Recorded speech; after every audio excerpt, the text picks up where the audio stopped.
Yes, indeed. I'm Sekou. We're here this morning up to 10 o'clock, inshallah, with the blessing of my parents, the protection and acceptance of Allah. We're going to be here this morning. Let me join my co-pilot, Samira. Good morning. Good morning to you, Sekou, and good morning to all Liberians who's following the broadcast this morning. It's great to be here this morning. We have things to talk about. We have got the issues to talk about. And let me be able to run through some of the things that will be discussed on this broadcast this morning.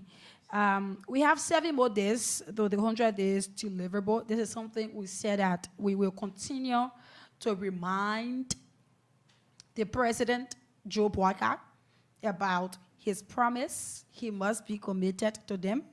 But from the look of things, we have not yet seen anything. We saw calipers on the road, but then the former president, he mentioned that it was their project and they are now taking over it. But this is one Liberia that was a post on his WhatsApp status. We saw that, we came here and we told you people it. So these roads that are being constructed, it wasn't done by Joe Biden. His promise, he had not yet lived up to his promise. Excuse me, he had not yet lived up to his promise. So we'll continue to remind him. He said that you are going to fix the roads, but then he came and said that pop holes. He will do all of the pop holes on the road, but we are still seeing those pop holes. So we have 7 more days, the 100 days deliverable. Liberians' time flies, and here we are. 100 days is about to be exhausted, and we are not yet seeing anything. That's one of our housekeeping this morning. We have an appointment that will be made by the President, Joe Biden. He appointed the ambassador for youth and sports. He did that, and the person he appointed is a former Senegalese footballer. His name is Kibi. That's his last name, Mr. Kibi. And on that appointment, I don't know as to if the signature that I saw there, as to if it was the President Joe Biden's signature, but it looks completely different. We don't know where we are going. We don't know where Liberia is heading, but we pray for the betterment of our country. We have our journalist from Nimba County. Today is election in Nimba County in Grand Jida. The by-election is today. And we will please call to him so that we get info as to how is the situation within Nimba County this morning, the precincts. How are things going there? How is it that things being regulated by the National Elections Commission? We will also talk about the Labor Ministry. That is one of the ministries that carry one of the corrupt individual within the country. He's very corrupt, and what he's doing at the Labor Ministry, if we are not careful, Labor Ministry will go into something different because he carries on his own government at the Labor Ministry. He doesn't respect anyone. So this morning, we will bring you new development from the Labor Ministry. On yesterday, Musa Belete, he accused the legislature as the Center for Money Laundering. He threatens to sue the GAC. We have the clip for him here. We will play it. You will hear him say that the legislature, they refuse to be audited, and they are the Center for Money Laundering. We will do that. At 9 o'clock, fellow Liberians, we will pay host to some former EPS personnel. This is something that it had people worry about this particular issue. The dismissal of over 300 EPS personnel. The last time we had some of them here, and on today at 9 o'clock, some of them were here, and they will be able to tell you what they have concluded with or what they are thinking of doing. But they will say that for themselves at 9 o'clock on this morning broadcast. So these are some of the things that we'll talk about. And not to forget, we will also go over to our international correspondents as usual. We're going to talk about some of the things that's happening within other parts of the world. We will go over to them and they'll be able to tell us what's going on there on this morning broadcast. So if you are following, continue to follow, share the live video as it promises to be interesting. It promises to be a wonderful broadcast on this morning broadcast on Good Morning Liberia. So, Sekou, these are the things that we'll talk about. But let me be able to acknowledge some of the people that's following the broadcast this morning. Wherever you are joining from, continue to share the live video. Invite a friend to listen, because this is going to be interesting this morning. And if you are listening through your radio, turn it up very, very much loud so that others can have the opportunity to have information within our country. You know, I can always tell people that when you wake up on a daily basis, the first thing you do is to put your radio on, because you need to be informed before you get out of your house. You need to know what is happening within your country. Straight to acknowledgement. This is John Armstrong Davis Sr. He says, good morning, Voice of Liberia. My name is J. Armstrong Davis from Lancaster, Bon County. Thank you so much for the good work. Thank you. Abdullah Dukle and Philip LG, they are watching. Mohammed J. Sharif writes, good morning, Sekou and Samira. I'm watching from Jacobstown, St. Francis community. Fake life and fake promise are very bitter and hard to eat. I think that was what he meant. This 100 days promise made by let Allah bless also.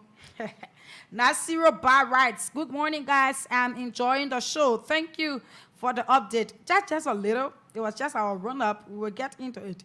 Karim Kroman says, good morning, CEO Sekou, Sharif, and Samira Wonlah. I'm following you from my home in Johnsonville. Thanks for the job. Well done in informing the Liberian people. With the help of Almighty Allah, we will get there gradually. Esther Gize writes, good morning, Voice of Liberia. I'm watching from my home. And thanks so much for bringing every information to us. I really appreciate you guys. Still blessed. Philip LG Detua writes, good morning, Voice of Liberia, and good morning to our CEO, and also morning to the natural beauty of Nimba County, my sister Samira Wonlah. My name is Philip LG Detua, following you guys live from Lancaster, Bon County. Thank you so much for the information provided for us every day in and outside of Liberia. Salalie Kiamu goes on by saying, good morning to you, the B52 of the radio. Our CEO and Samira, criminal Pajo, bring really finish. Melvin Towi Corporate writes, good evening from my end. Kutape says, good morning, Voice of Liberia. I'm watching you guys from Lancaster, Bon County, Liberia. CEO, thank you so much for the important information given to the Liberian people. Hassan goes on. Good morning, Sekou and Samira. I'm following you guys from South Korea. Ili Kilmoba writes, good morning, VOL. I'm watching from Weaver Community District number 5. Melvin Towi Kobo says, watching from Australia. Maka M. Nama. He writes, good morning, Voice of Liberia. I'm watching from Sinker 20th Street, Beachside, beyond JFK Hospital. John David Yakpawolo says, good morning, CEO and Samira. Wonlah, watching from Lancaster, Bon County. My name is John David Nakula Yakpawolo, CEO. You, Samira, Wonlah, and Abraham Gosson were on the best talk show host in the country. You people are always bringing great information to our doorsteps. We pray that Allah bless us all. If JMB cannot lead, let him leave. We are certainly getting there. Certainly, my brother. For the Masale says, good morning, VOL. Abraham S. Malu writes, good morning, CEO and Samira. I'm following from Banka, Bon County. Ruby Cannon goes on, and he writes, good morning. I'm following you from Gandasville, and good morning to the people of Massa Bolahun Town, Lofa County. Sekou says, good morning, Voice of Liberia, and good morning to the people of Liberia. I'm watching from a resident in Do Community District 14. Did I hear that government officials were campaigning in Nimba for Unity Party's senatorial candidate? Hope Mr. Boakai will take decision based on the same code of conduct that he is using again against others who did not campaign for him. Certainly, we hope that he do so. That's the law. Mark Ted Johnson, he writes, good morning, VOL. I'm watching from Lakbasi. Moses Zepe says, good morning, CEO and co-host. Thank you so much for the show. I appreciate the both of you guys' effort towards Liberians by keeping us updated on a daily basis with current information about our country, Liberia. Moses Zepe joined you from Banka residents. Asata M. Miller, he says, good morning, Voice of Liberia family. I'm watching live from Soul Clinic Community. Thanks for the show. Mark Ted Johnson says, let God bless you. Cham Cooper writes, good morning, VOL and CEO. Thanks for the hard work. Abdullah Dukle, he goes on. Good morning, CEO Sekou V. Sheriff Jr. And good morning, my dear beautiful sister, Samira Wonlah, following from my new Matadi Estate residence in Sinko, Monrovia.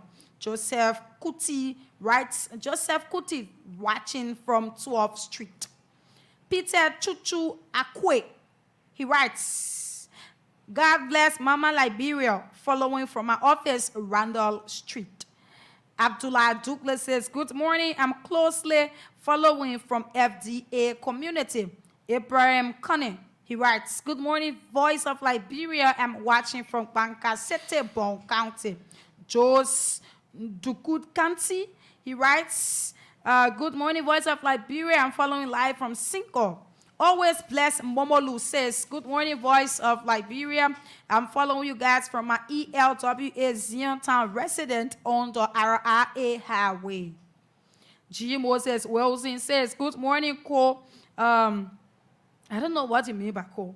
Good morning, I think it meant CEO. Good morning, CEO. I'm Moses G. Wilson, watching from Banka City, Bon County. Blessing Passawi says, good morning, Voice of Liberia. I'm watching you guys from my home of Camp Johnson Road. Rufus Nevens, he writes, good morning, VOL. I'm watching from Broadville, Parker Corner, District 17. Sekou Shek says, good morning, VOL. I'm watching from GSA Road. Prince Koto, that is Kato, Prince Kato, yes. He writes, good morning, CEO and your co-host. I'm watching live from Fendel Highway. Boakai is a complete disaster to Liberia. Son of KOK says, good morning, Voice of Liberia. And the Sekou V. Sheriff Jr. I'm Asik Promise Woodson, following from Do Community. This is EDK Wollo Senior, and he says, good morning. I'm following you guys from my residence on UN Drive, Buse Quarters Community. Andrew K. Blackie writes, good morning, Voice of Liberia. My name is Andrew K. Blackie. I'm watching from Banka City, Bon County. Many thanks to you guys for the show this morning. Lawrence M. Keita goes on, watching you from Morris's Farm, Todi. Where is Liberia heading? Anyway, we are certainly getting there. Salalie Camon says, Boaka da bebe. Joniel Monroe says, good morning, Sekou and Samira. Just in one word, Liberia is finished. No, my brother, it is not yet finished. We are all yet. Liberia cannot finish when we are here. No. Bawula Jeans, he says, good morning, VOL. Family, I'm watching you guys from USA. Emmanuel Ma says, good morning. Matthew Musa says, good morning, Voice of Liberia. I'm watching you from Mother Patton College of Health Sciences. Thanks so much for putting Mama Liberia first. May God Almighty bless you. And CEO Fasu Pepe, he says, good morning, Voice of Liberia. I'm following you guys from Bangasete, Bon County. Conan Sarah writes, my name is Conan Saras. You guys are the best. I'm following up from Kakata, Makipi County. Please say hi to my brother Sekou. Elijah K. Colley writes, good morning, sir. VOL, I'm watching from Vatan Community, Kakata, Sete, Makipi County. Honorable Emmanuel K. Blokun. He says, good morning. Charles Sharif says, good morning to you, Voice of Liberia, watching you from rehab. And Sue Kwame, he writes, I'm following from the Economic Freedom Fighters of Liberia. Ambassador Fokpa G. Flomo Jr. says, good morning, Voice of Liberia family. I'm Ambassador Fokpa G. Flomo. I'm watching from GSA Road Community, Pinsville. Jackson and Michelle says, good morning, VOL. I'm watching from Bush Road, Island, Douala. Charles Sharif writes, thank you, Big Brother Sekou Sharif, and thank you for the hard work. OG Blessed says, good morning, VOL. I'm watching live from Lakpasi Zoo. Patrick T. Sai is watching. He's our own producer. Arnold Taylor, he says, morning, Sekou and Samira watching from Michigan, USA. Darius Emmanuel Kekula writes, watching from Bankasete, Bon County. Ayupa Critical Fosek Keba. He says, good morning to the family of VOL. I'm following from Clara Town. Gibson K. Brown says, good morning, VOL. I'm following from Banka, Bon County. Dearest Bromskin, he writes, good morning. I'm watching from Cinco 16th Street. Thank you for the hard work. Elijah NC says, good morning. I'm watching you live from Ganta Sete Nimba. Liberia is moving down under JNB president. We are remind my president for remains. He meant remain. Remain my president forever. That was what he meant. Mel Breeze, he says, congratulations, VOL. I'm catching up from Banka City. Abel P. Small says, good morning, VOL. My name is Abel P. Small, following from Banka City, Bon County. Thompson T. Tapper Jr. says, good morning, CEO. My name is Thompson Tapper, following from Banka, Bon County. Sekou Fofana writes. Sekou Fofana writes. And he goes on. Hello, Ndoma. Sekou watching from Spain this morning. Daniel Dagoyon, he writes, Samira, I love when you are saying, Sekou, when Sekou is speaking. So many persons love that though. Alaska Pay says, good morning, Voice of Liberia. I'm watching from India. Thanks for the conversation. Certainly, we won't be able to acknowledge all of you that's following the broadcast this morning. But all you have to do is share the live video, invite a friend to participate. And wherever you are joining this broadcast from, be it you making your way at work, you own a taxi, a commercial or private vehicle in your community, in the market, at your favorite homes, at your business place, all of where you are joining this broadcast from, we would like to say welcome and welcome to the program Good Morning Liberia. My name is Samira Wonlah, and I'm here with Sekou Sharif. We have a couple of things to talk about. Sekou. Certainly, we've got the issues to talk about. I want to say thank you very much, Samira. Yes, I've been working on some issues. At 8 o'clock, like you said, you don't want to miss it. We're going to talk about the new appointed, how you call him? Youth and Sports. Youth and Sports Ambassador at Large. This morning. And ours, we're going to bring you the facts. For those of you that are watching, we will place the translation there. And also, we will explain to you. And I'm going to be sending this out to those of you listening, those of you that can speak French. I'm going to pay you and we'll bring you in our studio. For those of you that can speak French, I need a male and a female. I'll pay you people.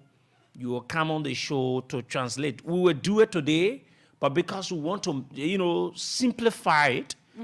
If you're listening and you know anybody that can speak French, I will get the other dialect that you know the person that can do that. I will pay you people to come either next tomorrow, because we're going to start the discussion, and when I end the discussion, we'll continue to expose all the pieces of evidence in our possession about this man, including Mandela Cooper. We'll expose everything so that the people can know the caliber of people that Joe is appointed in his government, and from when they've come, we'll let you know. But this morning, we're going to play, and we're going to start with some of the audios in our possession. In one of the audios we'll play this morning, we want to sincerely apologize, but we need to do it. Some of it is in French, some of it is in certain dialect, and some of it is in English. But we've been able to translate it in English, and so we will read whenever he says anything, the man that they appointed, he says this, we will stop and explain to you in English, because we've been able to translate it. But to make it more transparent, we will bring somebody in our studio. We need two persons. If you're listening to us, we need two persons that we will pay them. It is not free. We'll pay you to come, and the reason we are paying you, it is not for you to come and lie. Because if you lie, people listening to you, when the president said they think in French, then you come, you lie, you say that different thing, people listening to you, you got your own character to protect. So we will pay you not to come and lie, because we will also question you. When we play the audios, you explain them in English to the Liberian people. We'll give you our own accounts, and we'll give you independent accounts, and you will listen to it, where some of the things they may say about Mandela Cooper, how she's a criminal, where this man said he paid money to Mandela Cooper, how Mandela Cooper got to know this man. We'll give you that one another separate story. Who made Mandela Cooper stole, how Mandela Cooper has turned to be or classify Hopojo. We will let you know all these things. We explain, we have all the facts. We'll also play you Mandela Cooper voice, where she was explaining how people reach out to her, how she's brave, saying that she did not steal anybody, man. She challenged somebody, but then we got pictures to show to you when she was taking on some of the programs, or when they invited her, she went to the home of this man along with his wife. But that one, a different issue. But we want to look at the other picture of the appointment, where this man that has been appointed by Joe Boaka said in an audio we play to you that how Mandela Cooper went across the world, got money, embezzled the money for herself, used the campaign to enrich himself at the detriment of the people, to the extent he himself, he paid for the job. So we are here this morning. We are here to expose all the things. We're not hiding anything. So at 8 o'clock, we're going to do that on the show. Yeah. At 9 o'clock, the EPS. 8 o'clock, yes. At 9 o'clock, we'll have the folks from the EPS. And we challenge the police today again to come and say you will arrest the EPS people. So today we have the EPS folks here. They're a different batch. The ones that came here the other day, they are not the ones that are coming. There are a different batch of EPS officers that will come on the show today, and we'll have them. I'm told they are coming with a female so that we can talk more issues. On yesterday, they presented communications to the Liberian Senate. Okay. Mainly Senator, the Senator on Security from Lofa County, Senator Momo Saros. They also presented such to the Speaker of the House of Representatives, and I think we're getting somewhere. But let me say this. If care is not taken about the EPS officers' issue, the safety of the president continues to be in jabata. Because anything could happen. These are all trained people. So let us sit there and think, say, the people will allow them to. So today, in 2 counties, there will be elections. Yes. By-elections in 2 counties. One is senatorial election. The next is representative election. Now, in Nimba, you have the senatorial election. In Grand Judea, you have the representative by-election. But we're getting a report from Nimba that the ruling government wants to rig the election in Nimba County. The ruling government wants to rig the election in Nimba County. That's the report we're getting. From all indications, they've sent their folks in Nimba County so that they can rig the election to have Yantuan to be elected as the next. So if you hear any noise or some other issues from Nimba County, just so you know that it is the government that is doing it. That's the reason why they send all the people in there. Yes. So they can go there and be campaigning, which is against the same code of conduct. If you are preaching equity, I always tell people this. If you are preaching equity, you should come with clean hands, right? You cannot be preaching equity, then your hands are dirty. If you are putting people down because they disrespected the same code of conduct, then why send your people there to go and campaign? That's the question too. So I don't know how they will do it, but Samuel Koga is there too. And Yantuan is there. These are the 2 names that's ranking in Nimba County for the by-election. So the government, let's say this, the government of Liberia had sent people in the area, particularly in Nimba there, so that they can go and rig the election in the county. We're saying this, and we want the people in Nimba to be vigilant. They should not allow their votes to be stolen by this unserious government. Right? Very good. So we're going to go to our international desk. We have some pictures, folks. The folks that they arrested, the EPS officers that they arrested. I want you to post their pictures. I'm told that the folks who sued the police, do you know that the police infringe on the rights of the EPS folks? They had no reason to have arrested the people. Exactly. The people did not do anything wrong. Post the picture. Those pictures I send you. Post it. They had no reason to have arrested those EPS officers. For those of you watching, you're going to see how they wounded the guys for no reason. Some of them got a very deep cut on their neck, get a very deep cut on their legs.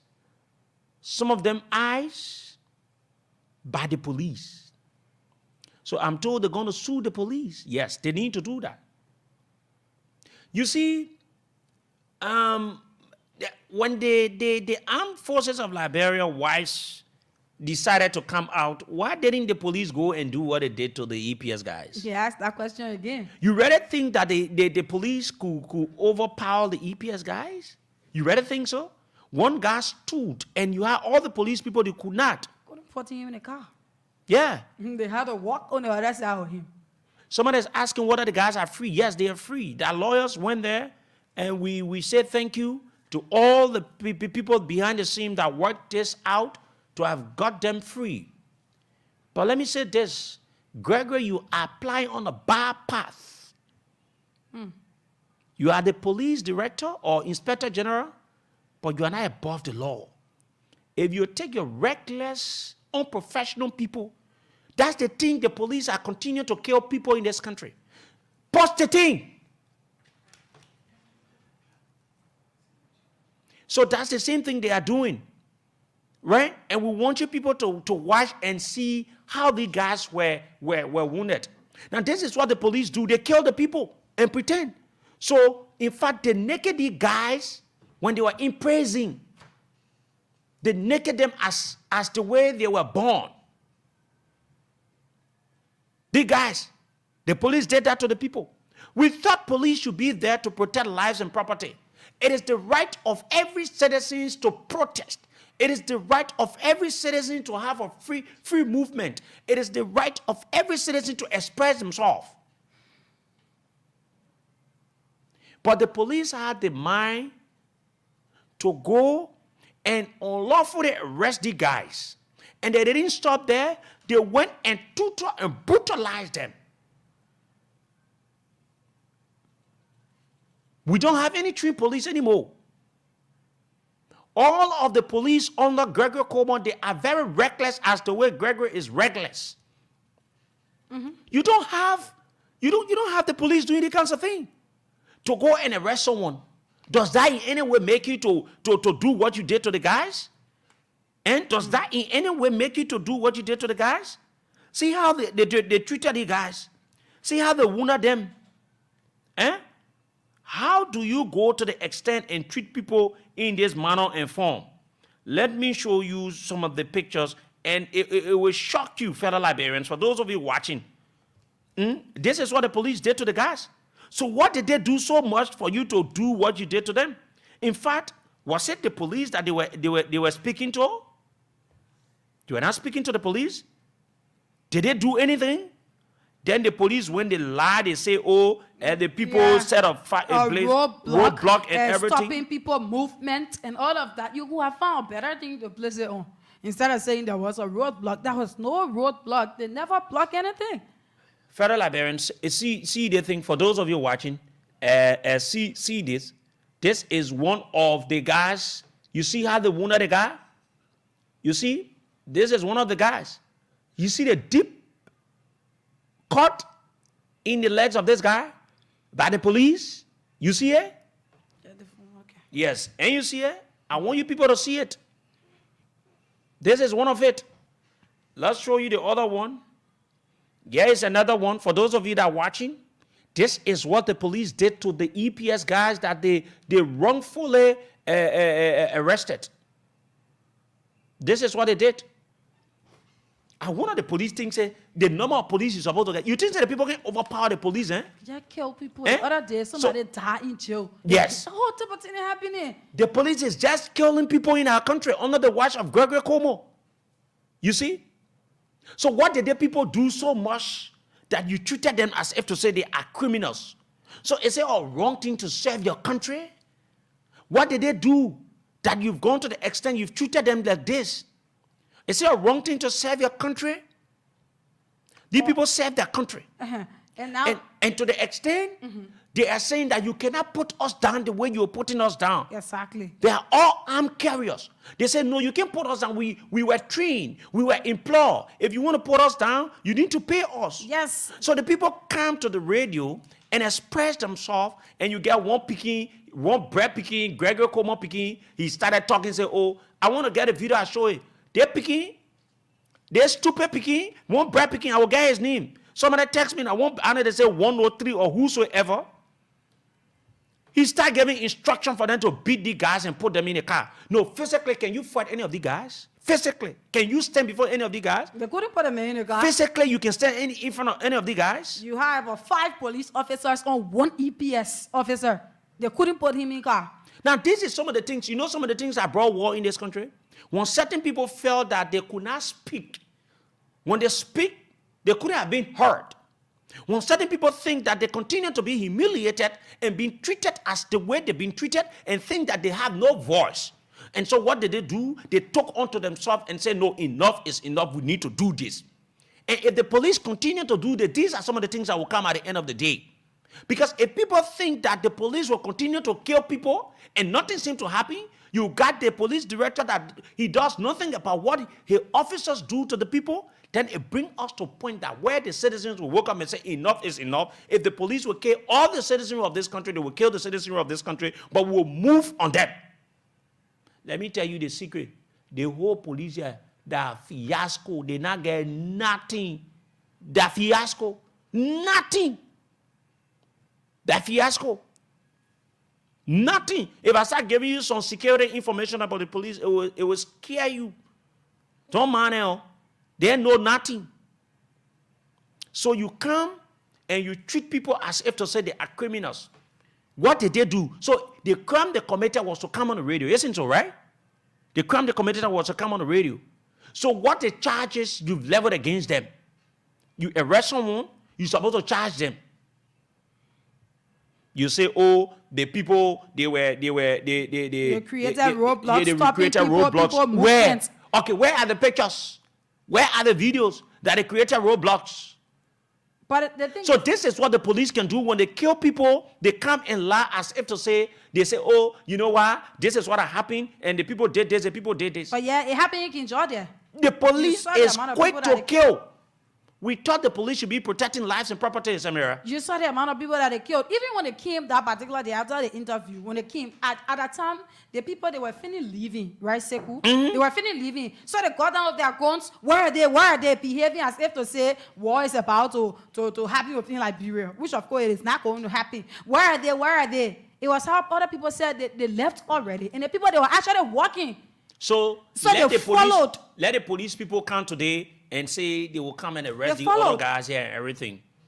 Let they come here today and say they will arrest the other EPS people here. It's actually sad for our country, Sekou. Let's go to our international desk at 8 o'clock. This man that has been appointed by Joseph Newman Boaka. 8 hours ago, Mandela Kupot did a post. We'll read the post.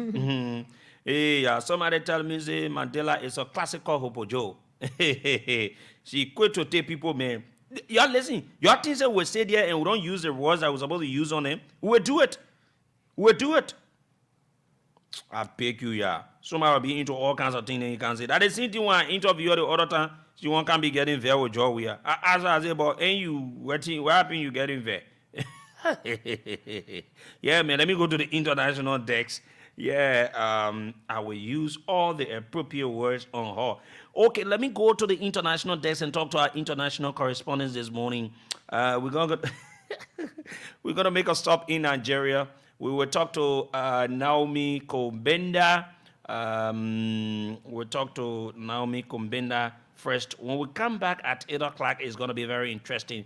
Naomi will join us this morning to talk about this news coming from Nigeria that the Abuja-based Chinese supermarket criticized for refusing to allow Nigerians to shop in its facility. I'm told it's currently being closed. Can you imagine?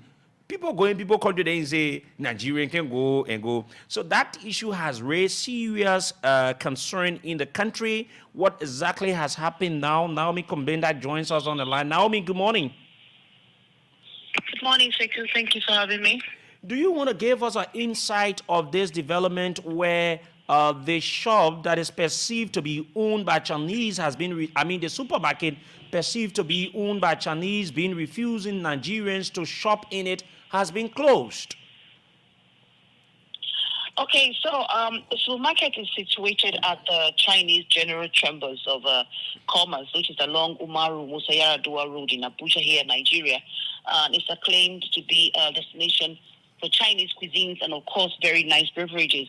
So when some pressmen visited the place to confirm the circulation of the discrimination, the authorities claimed that the Chinese had given an order that no Nigerians should enter the stores without giving them, of course, a reason why they said so. What could be the reason for the directive? All right, one of the guards who didn't want his name tagged or also refused to tell us where he comes from said that the prospective shoppers who are not Chinese have been coming, but when they get to the gate, they are being turned away according to the management orders. Now, the officer also said that Nigerians were allowed to shop there throughout last year, but at the beginning of this year, the new policy was introduced that no Nigerian national is allowed to enter the stores, shop, or for anything at all, and no reason was given to them for the change of policy so far. So what has been the reactions of residents of Abuja? Of course, Nigerians are jolly friendly people and they're taking to their social media platforms complaining about discrimination by the Chinese. In schools, the Chinese have their schools, which they said they don't allow Nigerians to school there, and their shops. And they even have police stations, which are only functional by the Chinese people in Nigeria. So the Nigerians have really raised a lot of dust, calling on authorities to tell the Chinese to calm down and behave like they are in Nigeria and not in China. Thank you very much, Naomi Kombenda. She's our Nigerian correspondent in Nigeria, Voice of Liberia Nigerian correspondent. We go to Ghana and try to speak with Jonas Biarobi as Ghana draws closer to its presidential election. Political watchers in Ghana has raised they've raised concerns that the new patriotic party flag bearer, who doubles as the vice president currently of the Ghanan of the country, delay in announcing a running mate of 2024 elections will be dangerous because it might bring some concerns in the minds of political pundits. Joining us on the line is Jonas Biarobi. Jonas, good morning. Good morning, Sekou. What are the concerns raised by the political watchers in the country? Well, so as you rightly indicated, their concern is the fact that some 6 months into the general elections in Ghana, the party in government, headed by the vice president currently, has not yet been able to identify who is going to partner into the 2024 elections. And for them, as experts in that area, they feel like the delay in doing so will have some consequences on the particular party because they are likely not to be able to put things right before they get to the polls in December 2024. And so their major concern is that as a political party, and considering the fact that when you select someone, definitely there will be a lot of people who will be eyeing the same position. You will need some time to be able to mend the cracks and to put people together before you go into the election. If you delay and it is very close to election and you do so, you may not be able to mend the cracks, and definitely it's going to affect the fortunes of that political party. That's the major concern raised by them. Do you have an idea, Jonas, as to how the selection process will go or how usually they do?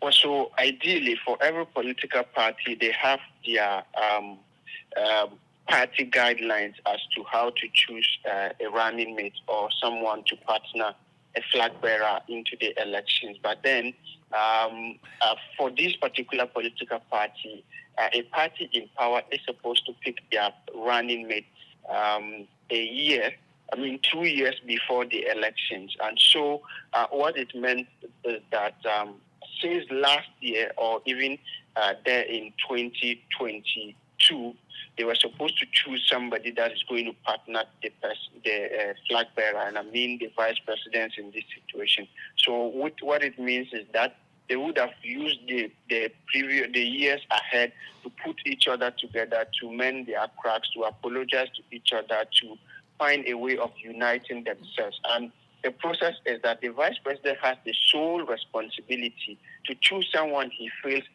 he can work with, the person he feels can be able to increase his political fortunes. But then it is subject to approval by the party council of elders.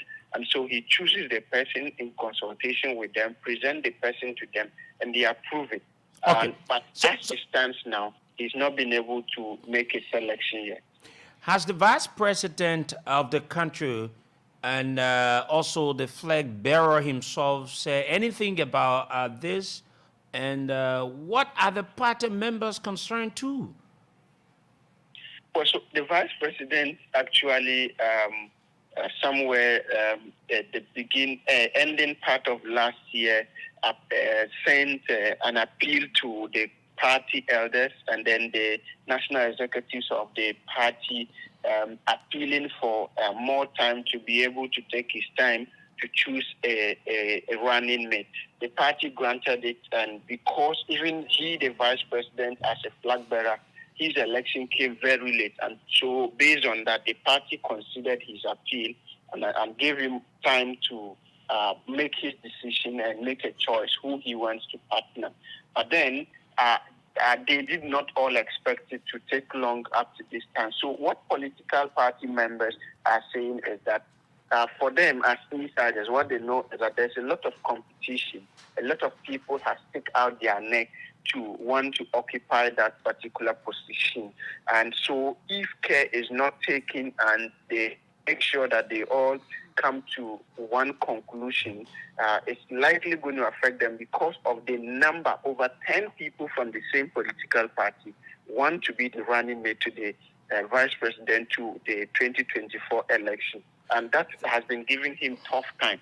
So what the party members are saying is that everybody should allow him to make his own choice, because if you want to force a candidate on him, it's likely going to not to go well with the party. And 2024 election in Ghana is very crucial, as the party in power now, the New Patriotic Party, want to continue, and the opposition National Democratic Party wants to come back from opposition to take over power. So it's very critical. Okay. And as I am telling you, everybody is lacing their boots, and the campaign season has just been roped in, and the area is getting tense. So that is why the members are saying that in order not to jeopardize their fortunes, they should allow the vice president to choose somebody and do not bring confusion within the party. But for the vice president, he is appealing to get some time so he can make proper choice.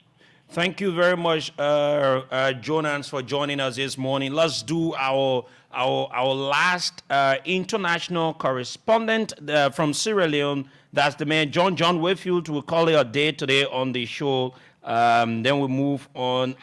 This morning, there are too many things we've got to talk about. Trust me. Today's edition of the show promises to be fascinating as always. Now, the Speaker of the Parliament of the Second Republic of Sierra Leone, the Right Honorable Dr. Abbas Chino Bundu, has retired effectively 30th of April this year. And what exactly prompted him to do such? Joining us on the line is John Wayfield. John, good morning, and thank you this morning for joining us from Freetown, Sierra Leone. Very good morning to you, and thanks for having me. Tell us more about this development where the Speaker has been able to resign or retire, by the way. What's behind this entire thing? Well, there have been a lot of stories behind his retirement, whether he was forced to retire or not.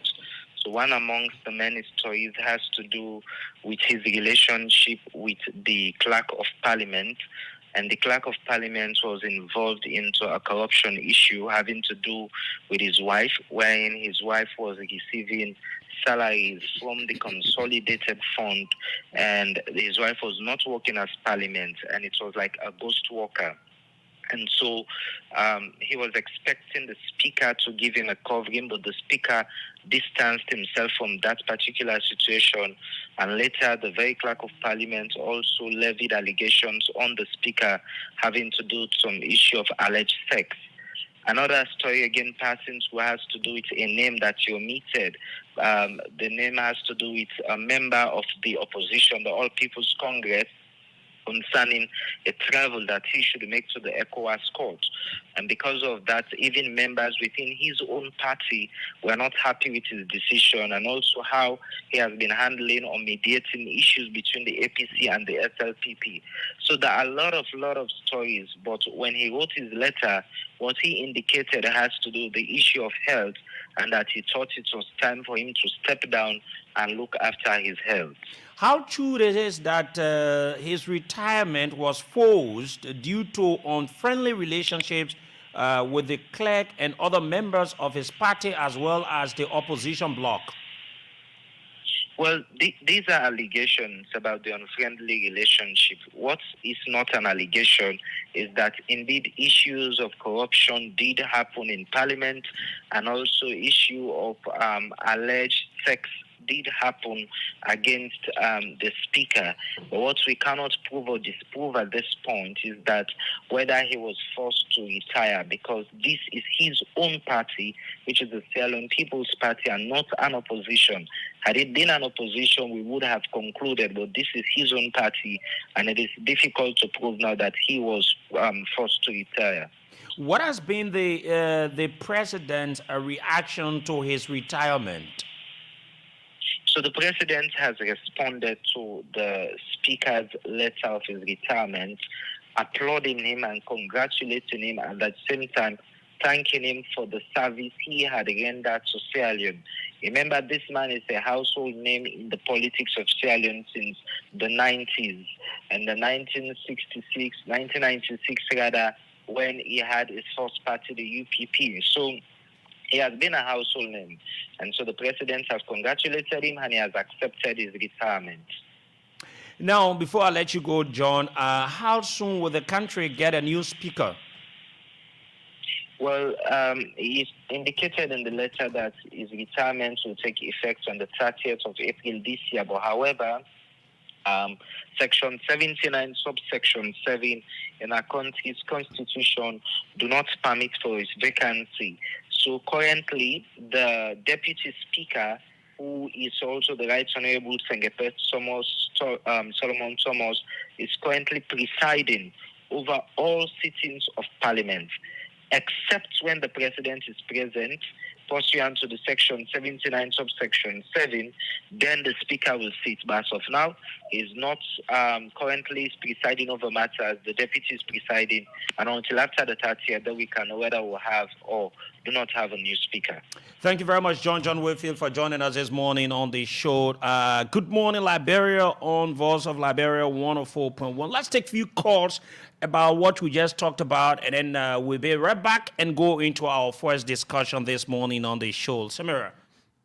So let's take us on 0770-907-907, 0770-907-907. For Banga Bone County, it is 0779-003-835, 0779-003-835, 0770-907-907. We will take us on the first issue that we'll talk about, and at 8 o'clock we move. Good morning. Yeah, my name is Corey. I call from Jefferson. Okay. Yeah, thank you for such another discussion. After the election in the today, I think the Bayanga will stand for themselves. It should not allow the current government to take their vote away, stand for their rights, stand for what is good for them. Because I know this is what they are saying earlier. Yeah, the official there. They could have found out which one the people.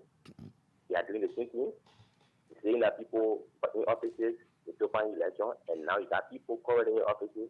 They are running the election, campaign for your tenant. So there's that contradiction. But I think very conversation. Okay, thank you. Let me take this from my end. Good morning. Oh, that person left the line. Let's take us from that side. Good morning. Yeah, good morning to Samira. Good morning to Sekou Sharif. Good morning.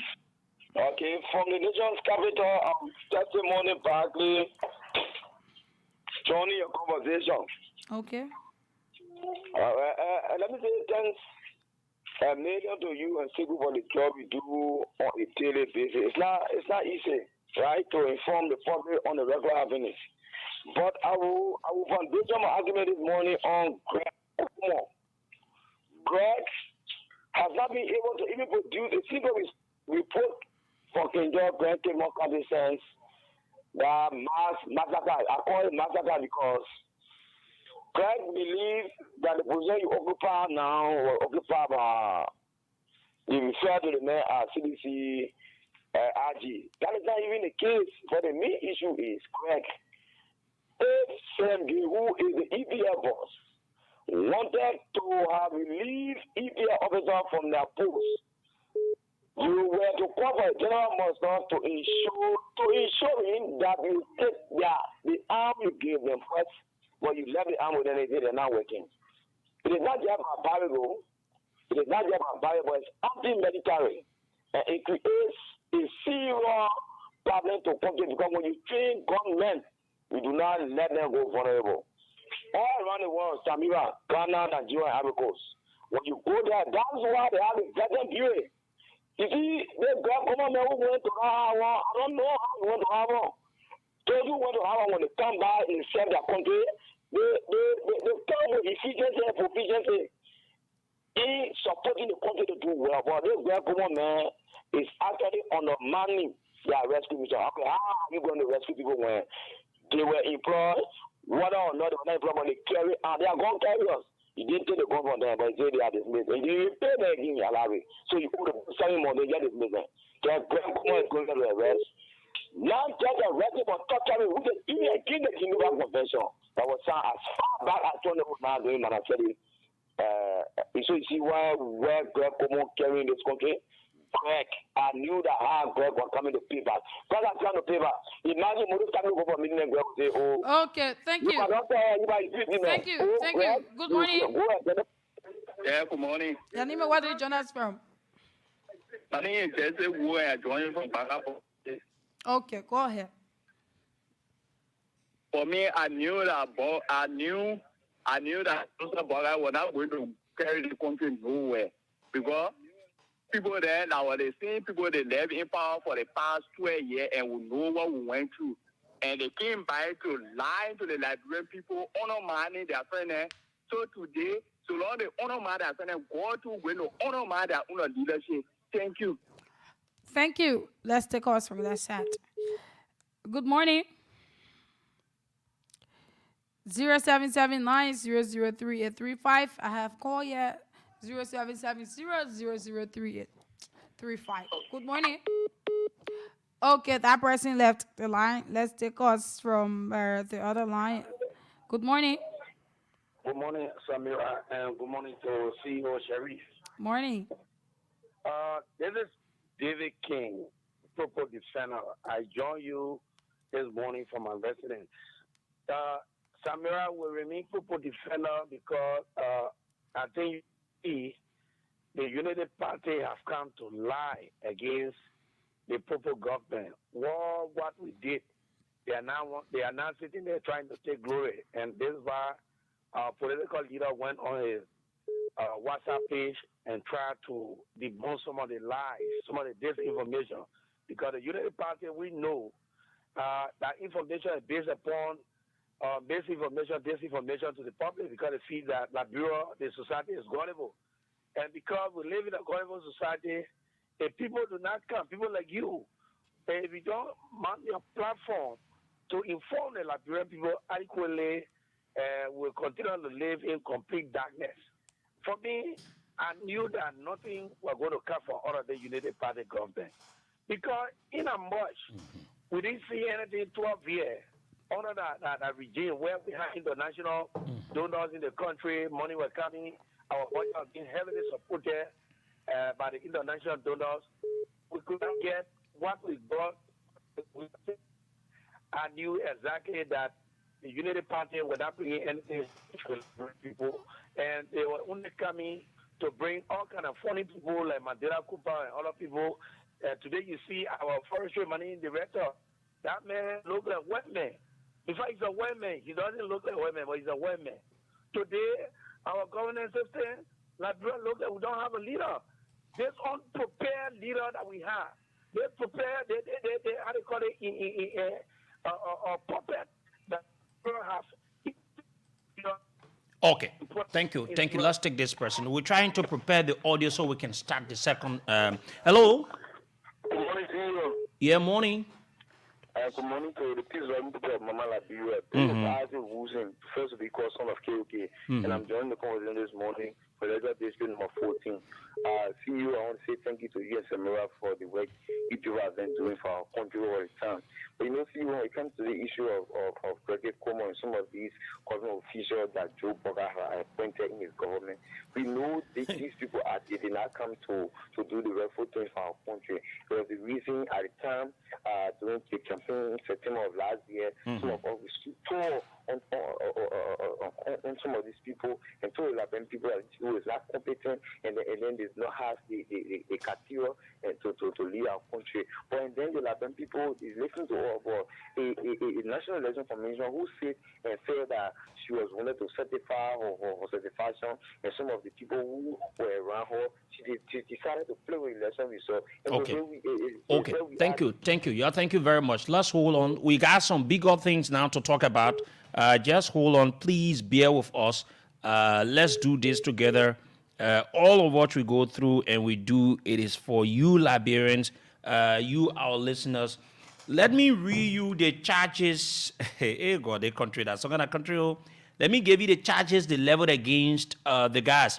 James Kelly, J. Frank Hope, Nathaniel Elsto, Andy P. Yande, Samuel Reeves, I think Anthony, blah, blah, blah, blah. Okay. So here are the charges they wrote. Samira is here. We've been getting it. Yeah. Do you want it? That fake been to that police station there will expose you. Your way. Okay, let it, here you go. Listen to the many charges. They say criminal conspiracy, terroristic threats, disorderly conduct, obstructing highway, and other public passages, or what they meant to spell, persons pre-calculated from there. Look how the police people can read that thing. From receiving or what, or possessing. Look at the thing here, bro. You don't blame me. Me, I'll post the one you see you possessing what destructive devices and possession of what they meant to spell. I don't know what kind of thing here. Obstruct for land. Me, I understand it. Yeah, in a clear. Samira, look at policemen writing here. Hey, look at policemen writing. That the police people writing there. You get understand? The one that is that the people charges there so. They say criminal conspiracy, terroristic threats. I come send it to you so you can post it. Disorderly conduct, obstructing highways and other public passage, persons precluded from receiving or possessing destructive devices and possession of physical objects for lethal use. Okay, send it. Let me give it to our man. Our man post it. Yeah. Our man post it. Yeah. That the police. That the charges again to the EPS man. Oh, that's in a fiasco. So but why you will be lying? So fly. Let me send it to you, Patrick, so you can post it. Let the folks see it. Let me send it to you so you can see it. Just it right there, Patrick. You have it.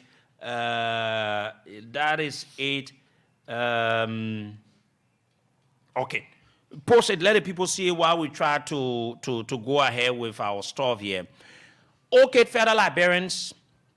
On yesterday, we all saw on social media the appointment of Alioune Kibi, or Senegalese national. Yes, he's a former footballer too. He's a former footballer of Senegal. I don't know, he played for the national team, eh? Yeah. Okay. He played for the national team. So, Joe Boakai, the puppet of a president. And when we say this thing, you don't want to believe, and you will continue to believe what we say now. That Joe Boakai doesn't have love for this country. He pretends, but he will do everything to use our country to satisfy his personal aggrandizement at the detriment of the Liberian people. And this is what this puppet of a president he will do. No serious president will go to the extent and send a slap in the faces of all of our professional soccer players in this country. People that play for this country, that put their lives on the line for this country. Amen, for God's sake, Joe. So you don't respect them? Are they not worth? People that play soccer that have got connections.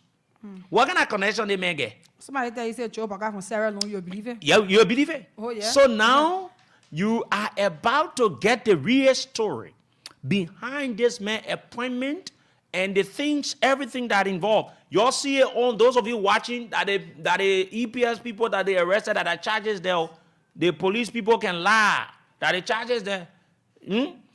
So let's read you the appointment letter. They said JNB / blah blah blah blah April 10, 2024. Mr. Alunu Kibi, Monrovia, Liberia. If we're not calling the name the right way, it is a Senegalese name. So bear with us. Dear Mr. Kibi, I'm pleased to appoint you ambassador at large for youth and sports development. Or Senegalese. You have people that play for the national team. You have professional soccer players here. Yeah.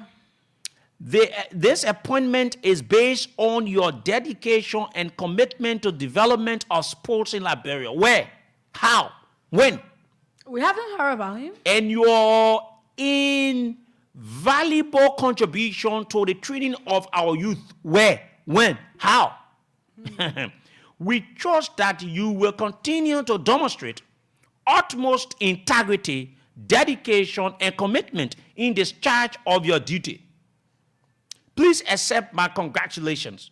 Kind regard. I don't know whether that Joe Walker sounded thing or not Joe Walker. They say Joseph Newman Walker Senior. The signature say, huh? Yeah.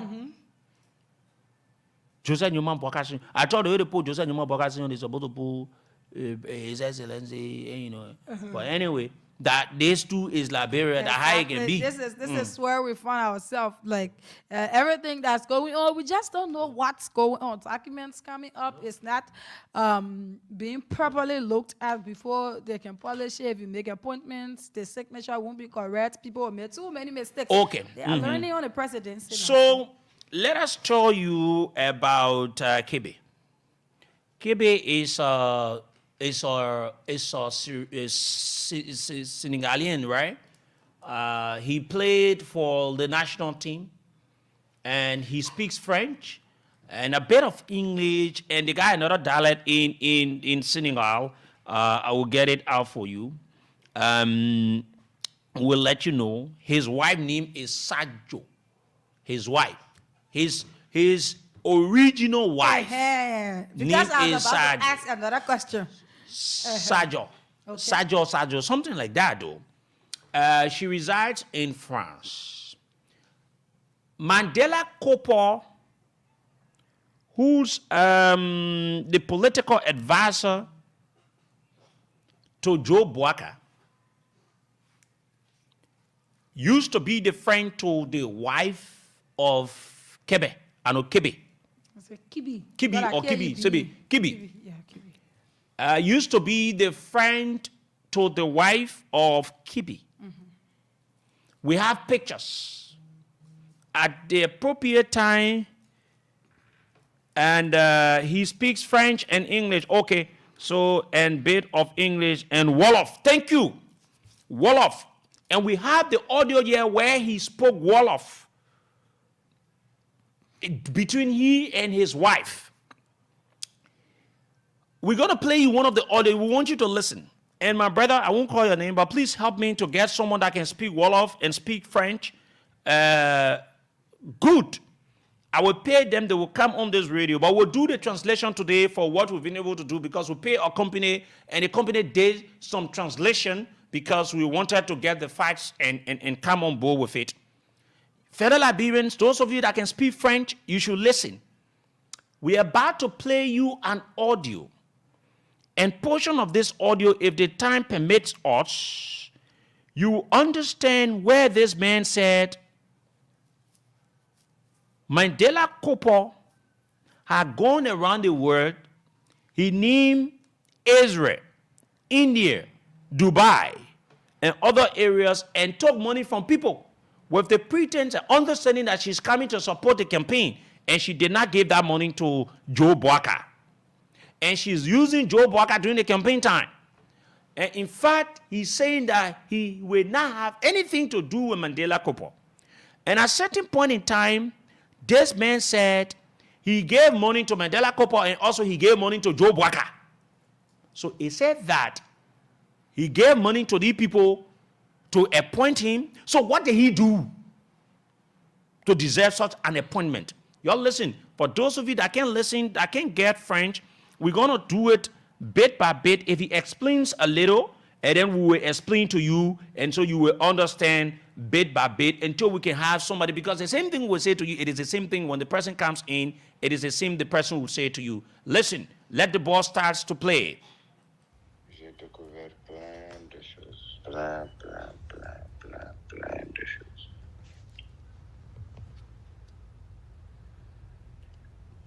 Ah,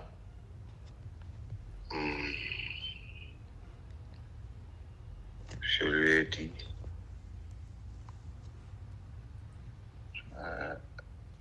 This voice we were playing, it is the voice of Kibi, the man that Job Walker appointed as the ambassador at large for youth development. Job Walker, I said that, Job.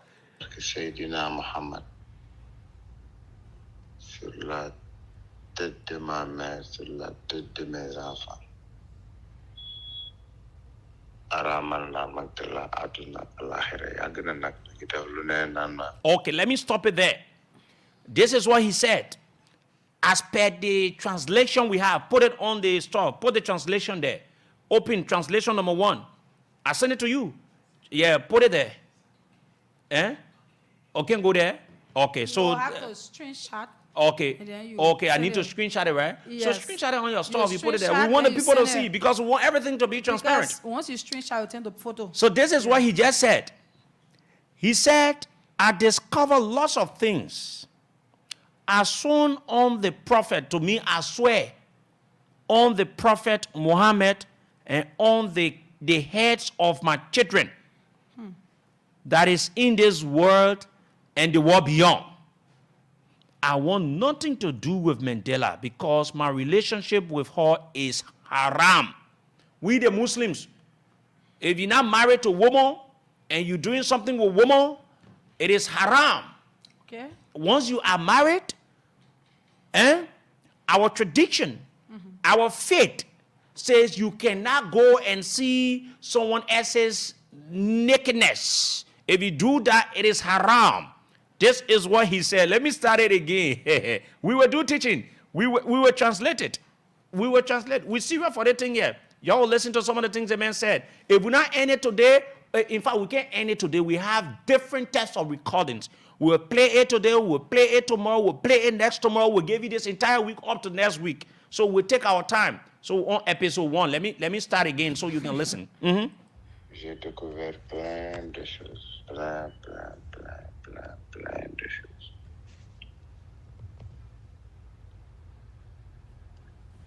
Ah,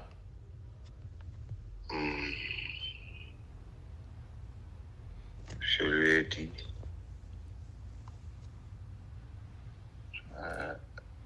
parce que Sayyidina Muhammad, sur la tête de ma mère, sur la tête de mes enfants. Araman la magdala aduna alahira yagna nak kita lune nana. Lune min kay wax lune min kay jëm mais man sama xol dafa rafet amul benn nit ci kaw suuf boo xam yéene naa lu ba regrette naa bu baax a baax a baax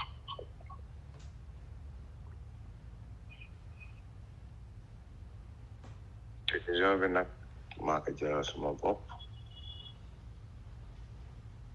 man maa dem ba xam ni yàgg na bi ma ko xamee sax xëy na maa doon wax rek danaa ko gunge ba 2023 waaye dem naa ba xam ni kii mérité wul sax gunge wala ànd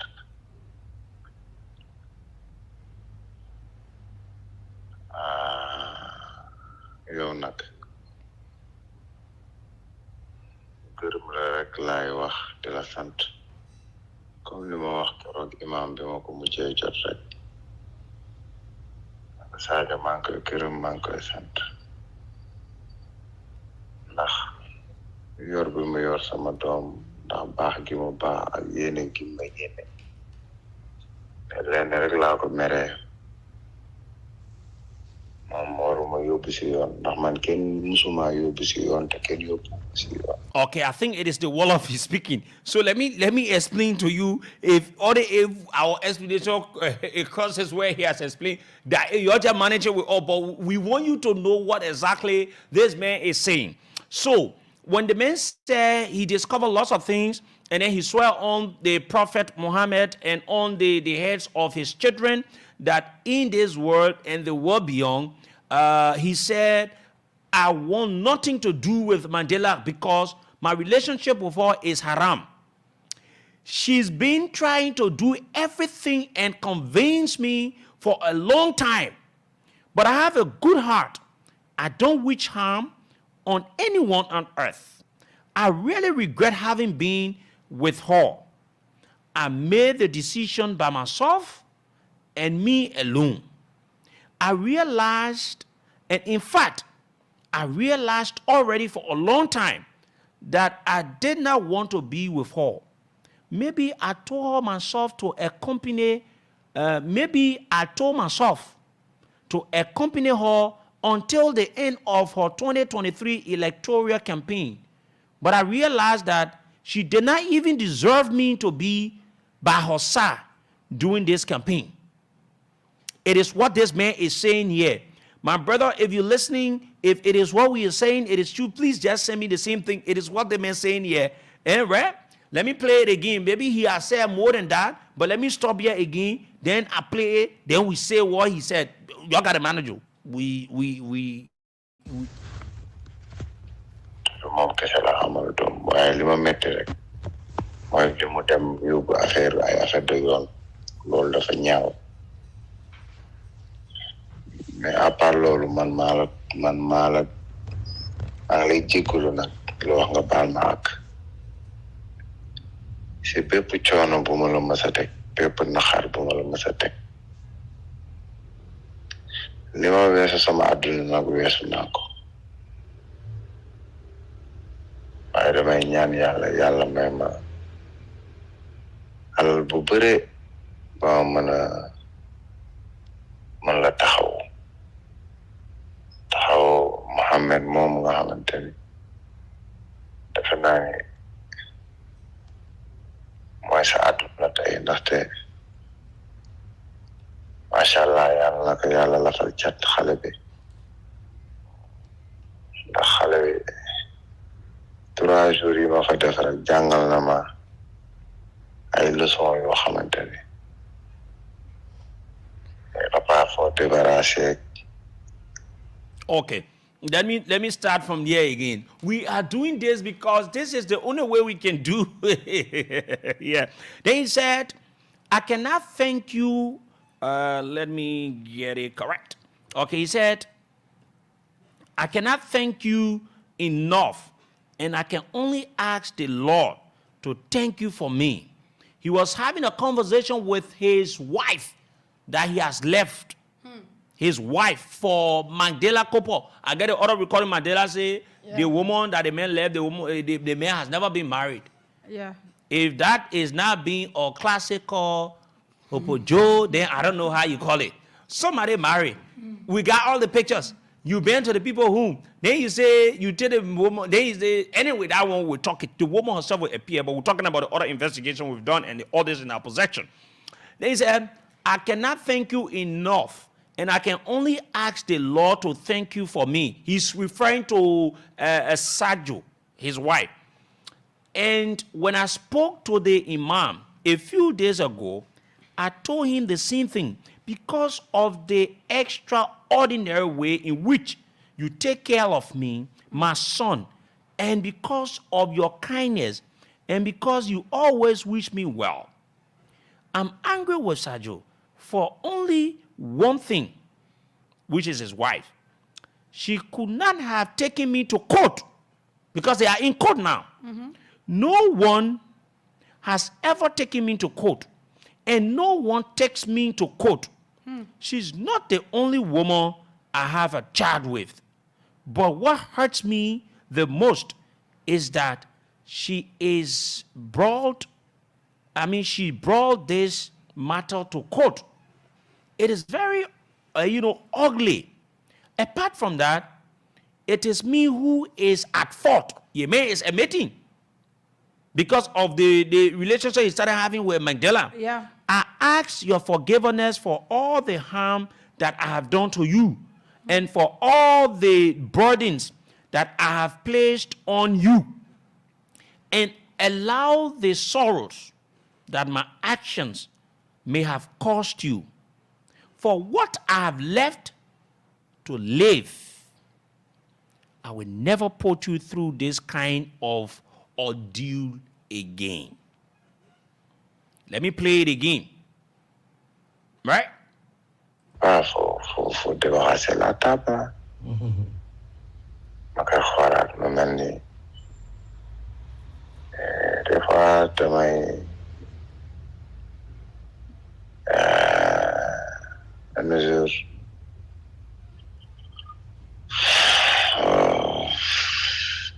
c'est pas grave en tout cas daal jàppal ne xam naa ni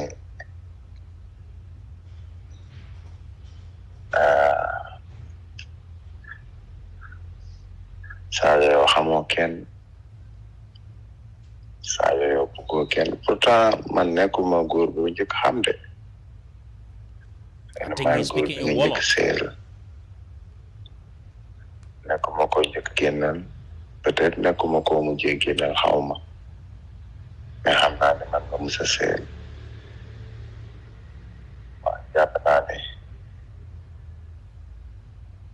ni nga ma bëggee maanaam mérito ma ko daal man mérito ma ni nga ma bëggee cofeel gi nga am si man mérito ma ko waaye yàlla nag mooy jël nit rek def ko si xol bi ñu la bëgg bëri nañu lii sa yoon nga amoon nga peut-être yeneen doom. Non, je pense que c'est mérité. Après, sur ce côté-là, je pense que... Okay, let me hold it there. Okay, I think he finished reach the place where he were talking. Let me say my own too. Let me just end the place where he just ended. So, the other place that he ended before his wife came in, this is it. This is not what I asked you to post. It is not what. You still need to be up. Why you're done? You still need to be up. This is not where you're posting something different, my brother. So this is what they if you get the people reading this, they will think that we're saying something different. This is where we are. On the first translation, So this is what he said. Sorry, I'm talking to my producer because I'm being very careful before someone said, okay, someone said, Sekou is saying the truth. Mr. Gamen says that, okay, let's Sekou Sherry, thank you for the information you gave. My people, you're not listening to all of you can't say if that loud at you. This is what the man said again. But I pray to God to give me an immense fortune so that I can redeem myself with you and our son. I'm certain that our son is for life. May the good Lord protect him. The 3 days I spent with him taught me a lot of lessons. Dad has to clean the table, for example. And I was looking at him, knowing that you, Sajo, his wife now, don't know anyone. Yet I'm not the first man you went out with, but the first one you married, meaning they married. Yeah, very good. But the first one you married. I'm not the first man you have dated. Maybe I'm not the last one you dated. But what I'm sure of it is that I'm the only that you have ever married. This guy speaking the way. I know that the way you love me, I don't deserve it. I don't deserve the love you gave me. I don't deserve the feelings you have for me, but it is the good Lord who brings together those who love each other and who puts love in their hearts. Many men want to be with you, but now you could be married to someone else and have more children. So this is where Jolov or Wolof, something like that. So this is where now the wife is about to talk. And somebody is telling me, yo, listen, This is where not the wife is about to talk. Tu vois. Wow, Voilà, donc si ça s'est fait comme ça, c'est qu'il y a le moko Bougon en fait. Je suis très croyante sur ce côté-là. Et je pense que c'était... Moi, je suis contente de mon mariage, en tout cas avec toi. Je sais que même, ça peut être étonnant. Ça voir ça, ça m'a dit. Moi, l'affaire au Magdala me dérangeait au moins. That the wife speaking though. Je me plains de choquer. Moi, en fait, déranger au moins parce que, en fait, même si moi, mon dit d'homme, am na droit de le connaître, bien sûr. Je préfère que moi, je m'accenne. Mais même si vous voulez, on a ma soeur, avec ma cousine, tout le monde, en fait. C'est la vie qui est comme ça. Et quand tu as des gens, ils partent, ils se marient même avec l'extrême de leur frère. Tu vois, dans le Timoun, en fait, tu vas pas te rendre dingue. C'est comme ça. Et il y a le mot que tout c'est point barre. Beaucoup de gens, en fait, sous Bougon, ça ne serait jamais arrivé. On serait toujours ensemble. Et, en fait, c'est lui qui décide. Tu sais pas pourquoi il fait les choses. Il est comme Chantel, avant chaque fois, le noir. Okay, I don't know whether that is French or Wolof you're speaking, but let me say what we say here, everything. We will shock you with some news about this man they appointed. Joe is never serious, so he appoints unserious BM people. Yeah, listen. Okay, Sergio, the woman is talking now, right? I think you deserve it. Anyways, from my side, I think the good Lord does not produce events that he does not wish. If it happened like that, that's what the good Lord wanted. I'm very religious on this. That's what I believe. I'm very happy with my marriage to you. It can even be surprising. I tell my friends, I tell them that Magdala's affair does not bother me. Even them are shocked. It does not bother me because even if I had 10 children with him, he has the right to do what he wants. Of course, I would prefer that he was not with anyone other than my ex-best friend.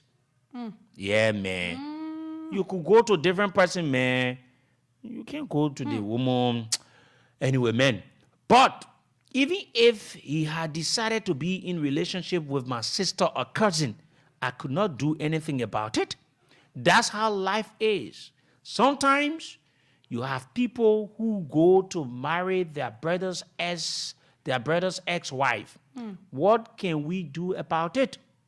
You are not going to drive yourself crazy. That's how it is. It was the good Lord who decided that I will be like this. If you put your thoughts in the hands of the good Lord, this story cannot try me. If he did not want this to happen, it never would have happened. We will not be separated. He is the one who decides. I don't know why he did things this way. Let me play again because she keeps explaining. Maybe I've not reached to where I've said it or I've passed it. Please accept it. Elle a 40 ans, elle a 41 ans, elle a 42 ans. T'es minimi, en un an, il sait, elle va avoir même l'enfant. Voilà. Il y a là en fait. Non, elle peut être mère porteuse parce que nous amul ay affaire quoi. Ouais, nous am tam essayé na ba sonn là depuis un an donc dañuy dem xaw ma ban dëkk jël foofu ay affaire quoi pour def insémination ouais. Jëkkëram amul doom. Jëkkër ba amul doom tamit te musul sëy un truc de ouf.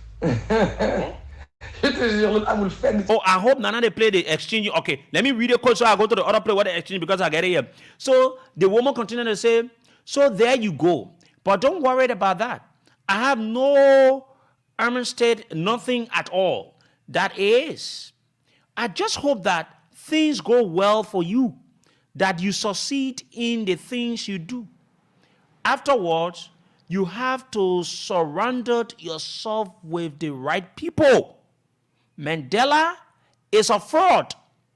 This is what we call fraud in English. I don't know how to say that in French. She's a fraud. I think we say the same thing in French. So, she's going to tell people she's a millionaire. She is like this. I don't even know. I could not even tell you where the money she has comes from. Maybe it is Ellen's money. Her whole life is a fraud. Anyway, we are not even going to return to this subject. Already she does not have it. And even, does not have it. And even if she had millions, she will not give it to you. Ever. She will manipulate you into being dependent on her. She will give you little. Then they put the money, 1,000 euro, 2,000 euro, 3,000 euro. And then she's a liar. She's not someone you can trust or who can help you with anything. Besides, the fact that it is a girl I knew, you did not even have to have an affair with her. Sir? But if you think she can bring you things professionally or financially, she cannot, because she already does not have it. She will never be president of her country. So it means that they woman fool the man say she will be president of their country. Oh, yeah. You are listening to the conversation. In here where the both of them exchanging words, we now reach to that place. KB, the man that Joe Bokaja appointed, this is what KB said. KB said, KB said, professionally, she cannot give me anything. She wanted me to believe that she was capable of it. Then KB said again, Mandela, I have nothing to say to her or talk about with. Then Sergio, his wife, I know too much about her. She is too romantic.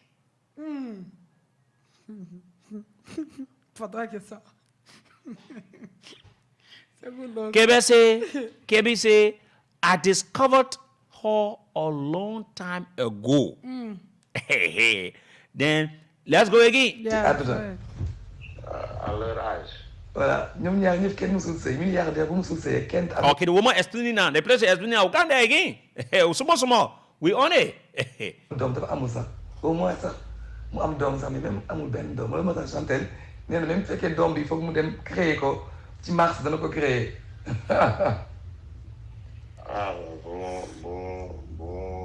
Bon sonal Chantel. Donc il faut qu'elle ait un enfant pour Abassi parce que le gars s'il lui arrive quelque chose, elle va assurer héritage.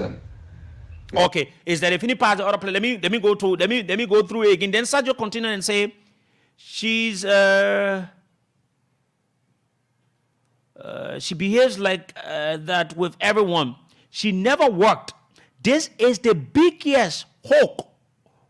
You know when you say somebody hoax up, that she can believe that she can be president of that country, of her country. She takes everyone for fools. She has never been a secretary in a ministry or secretary at all. She thinks it works like that. Here you go. You wake up one morning and you become president. Is she crazy or what? That a woman asking. In her country, in Liberia, she is considered as a woe anywhere. All her guys who are following her there, I don't even know why they're following her in her delusions. She's not going anywhere. She is getting herself tired for nothing. Maybe she is going to claim to be leading the presidential campaign to enrich herself and earn money for this purpose. Since she lied so much, she may be so. Maybe she will say that she is with the president and that she is close to him so that she can get money. So listen, she said, listen to Kebe En même temps, amul doom, donc non, ça va être un enfant biologique. C'est que juste keneen moo koy dañuy jël sperme am moom jël ovulum ñu dugal ko ci biiru keneen. Ouais. Mais c'est un enfant biologique lay doon quoi. C'est que juste du Chantal moo koy ouais, ce sera pas elle qui est enceinte quoi. Ouais. Donc affaire yi yàlla lu mu dogal rek mu am. Donc loolu la ñuy c'est même Naomi Campbell loolu la def sax jigéen ñu bëri maintenant ils font ça mais elle l'a fait parce qu'elle a dit que bëggul yàq yaramam duñ dof. Même moom doomam bi keneen la ko jox benn tubaab une fille de l'Est. C'est elle qui a fait la grossesse pour elle. Mère porteuse, bon, même les Kim, les Kardashian, les riches, ils aiment bien prendre des trucs à la mode. Même au Sénégal, ça, je sais pas qui m'a dit, une copine m'a dit, oh, bonne fille au Sénégal a fait appel à une mère porteuse. Non, on va voir ça. J'ai dit, ça, elles sont folles. Mu dem ëmbal boppam ëmb xale bi moo gën ci moom naan di def ay mères porteuses. Tout ça parce qu'elle voit que voilà les Kim le font, les stars le font, ñu ne xaaral ñoom aussi ñu def ko. Xam nga ban dëkk je redemanderai à Yacine c'est qui mais ma jox ma ban ngeel au Sénégal. Okay, so let me see. Let me go to. Okay.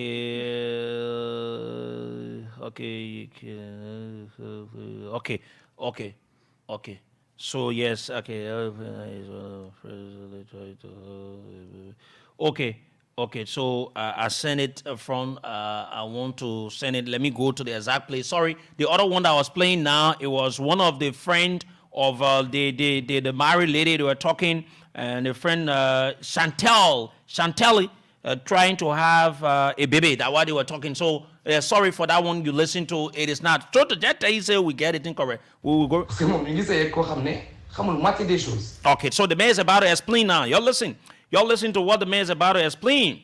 I ain't coming to Delhi. What again? Mandela. Coming Delhi Mandela. Y'all listen to it. Your way, yeah? The man coming Delhi Mandela. Sorry if it is not the exact one, but it is what we're getting. Right? Because we need to say, maybe sometimes the person will not reach there, we say, or maybe the person will pass the place, we did not say, or we reach it. Just manage it because we are not hearing what they're saying, but we've translated it. Magdala moo ko présenté jëkkëram. Ah mais moom Magdala li ñu defandoo dafa garaaw ñoom ñaar ci dëkk boobu ci New York te kenn xamu ko. waaye jëloo tax ñu jógee ma wax. Voilà, on connaît partout sur leur gouvernement du déclarer xale bi jeex na. Voilà, mu wax ko yóbbu tribunal et erreur bu mu def mooy daf ko yóbbu tribunal entre leurs partous xaritam yi muy coucher donc je ne peux pas bëgguma sax dugg ci yooyu mais ñoom daal alhamdulilah que yàlla jox na leen ay jëkkër ba sëy nañu tamam yëppoo ñoom mais li ñu defandoo ci vie bi bëri na voilà man mi nekkoon seen xarit nag xam naa ko parce que seen xarit laa woon aw ma pour wax ko ci ñoom parce que defuñu ma dara man de nag comme elle a fait la pute avec moi moo tax ma génn ay dossiers. Israël ay Inde ay Dubai dem na fu ne si àdduna bi. Okay, there is it. Ain't yet mentioning Dubai. I want to come back small. When I reach to the main enjoyable part, the sweet part of the entire thing, yeah. Amuma lu ma koy raconter. Amuma lu ma koy wax. Li ma ko xamal dafa bëri cette fille elle est mythomane. Naa ko yàgg na. Mythomane. ñëpp noonu la leen def musul liggéey mu wax balaa may dee mu naan day nekk ay président mais tu te fous de la gueule du monde musuloo sax nekk secrétaire ci benn ministériat secrétaire sax musuloo ko nekk tu penses que c'est comme ça que da ngay yeewu suba teel rek nekk président da nga dof wala dans son pays on la considère comme une pute de toutes les façons tous ces gars là qui sont avec elle je sais même pas pourquoi ça ñu accompagner dans ces délires dañuy yëngal nulle part des sonal boppam rek bon peut-être qu'elle va en profiter pour dóoraale nit ñi am ci xaalis comme dafa mun fen. You coming here where the man will be telling you in this audio where he said Mandela is a cook. She wants to defraud them, the government, the Liberian people, and the pape, Joe Boaka. She has, the man said she had a group. And then she defrauded millions of euros and everything. The man will call the country's name. Yo, yeah, the country name. Y'all listen, no? Non, peut-être. Non, mais peut-être pour dire, voilà, je veux me faire le truc de président, donnez-moi de l'argent, tout ça. Mais j'en ai pas un khalis, c'est tout. Voilà. Donc, il n'y a que ça peut-être.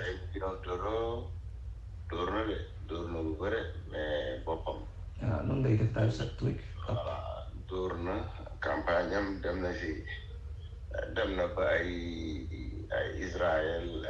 Yeah, Israel. You know how they can call it Israel? They didn't come and call the country's name. I'll explain it to y'all. Eh? And Dubai. India, the hat, you know, the tongue, the way you pronounce, and Dubai. Y'all listen, let me hold it right there. Let me explain now. So, Kibi said, Mandela is a cook. She at that time now, you know, he spoke, let me speak in the present tense, right? I'm speaking as if to say it is active. Please understand that. She wants to defraud them.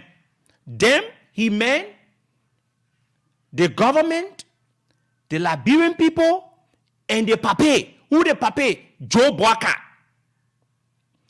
He continues. She has a group. She has already defrauded millions of euros.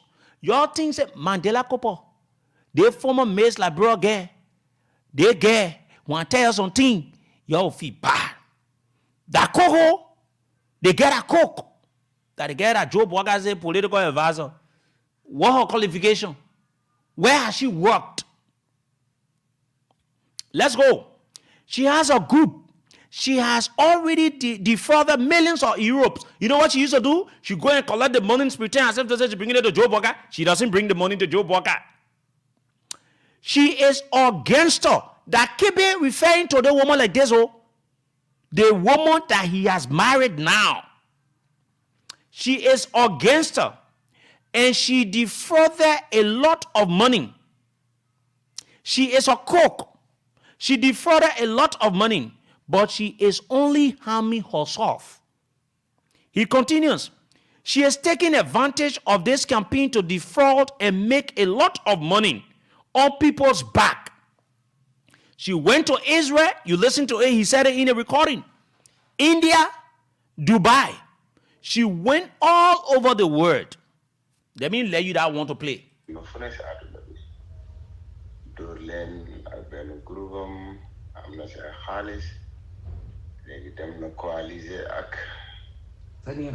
Okay, let me stop it there. He said she defrauds them and the government. She swallowed a lot of money with her group. They went scheming. They gathered a lot of money. Now she made a coalition with the Ome, which is Joe Boaka. Then the wife now, the sergeant wife, his beautiful wife that he married with a child. This man said is an irresponsible man. That's why they say some soccer player, they're very irresponsible. You get your wife. Wedding somewhere, you watch a thing, where you can go? You can't leave your wife with your child.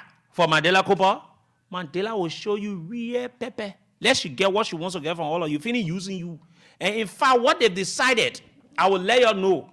Mandela and this man, they've decided that they will appoint him. When they appoint him, the government gets a certain amount of money, or he goes, I use that position to get money and range himself. That they're not bringing the money to the government. You listen to the man who said talking about what Mandela did. So the wife said she's not going anywhere. You just listen to the wife speaking. Let me just carry beyond small, so you will listen. For those of you, small. Les partis faire une coalition avec le deuxième. Paris, le deuxième coalition. Okay, that the web there. That what she said she's not going anywhere. Donc, nekk nañ boo xamante Du dem fenn. Man maa découvrir lu bare si sama bët. Kër gi ni mu ko amee waa si oto bi maa gis kayit yi quand j'ai vu tout ce qu'elle a fait dama ko taaj ne ko kon yow lii yëpp yaa ko def Magdala c'est maa ko de. And you hearing the man calling her name? Yeah. Let me see. Okay. Let me read to that place where he called the name. So when the woman said that, and then he said, she left to make a correlation with the pape, which is Joe Walker, with the one who is the second ranking candidate, which is Joe Walker, the second in the race for elections against the outgoing president. Mandela is a person about whom I discovered lots of her hidden things with my own eyes. How she got the horse, the car. I saw all the papers. When I saw everything she did, I sat her down and told her, you did all this? Then at the time he called it the Mandela.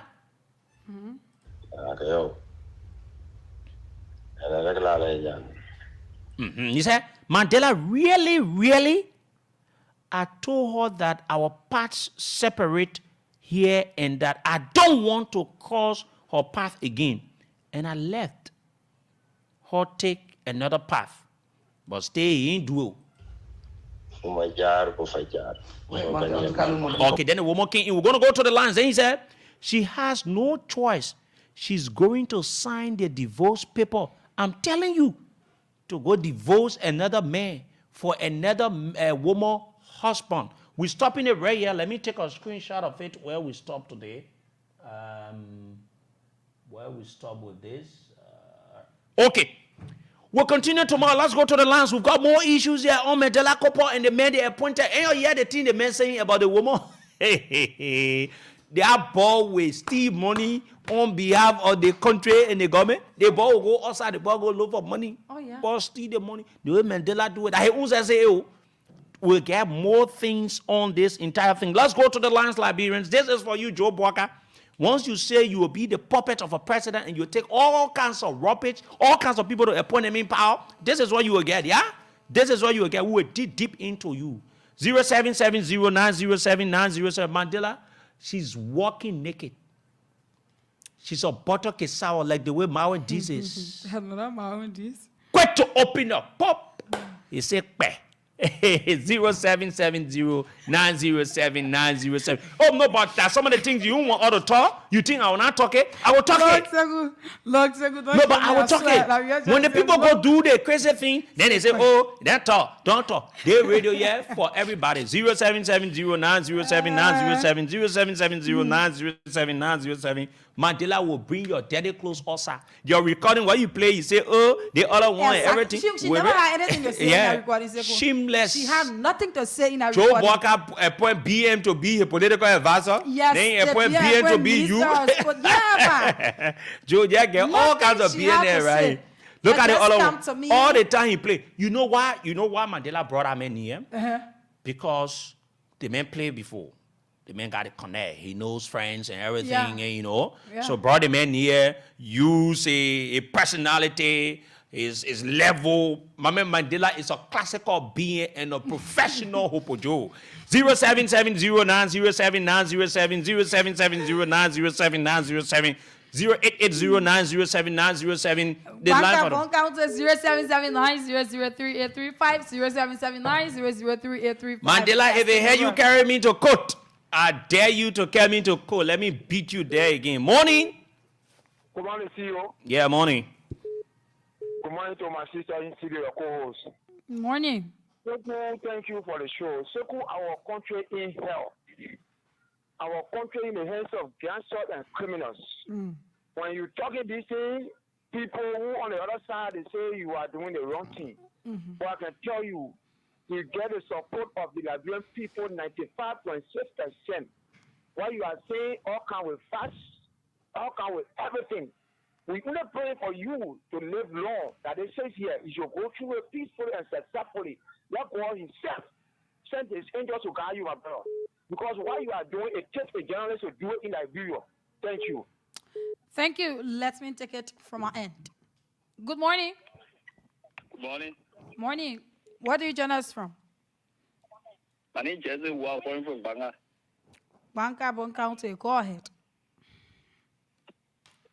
What people there will say they can't united party people there that really mean.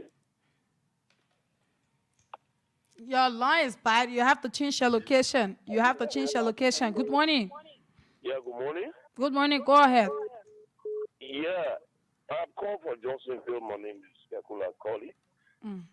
First of all, let me say thanks for the information provided, and let me also give your studio a great praise, because my brother, these are things we were telling the people about this party.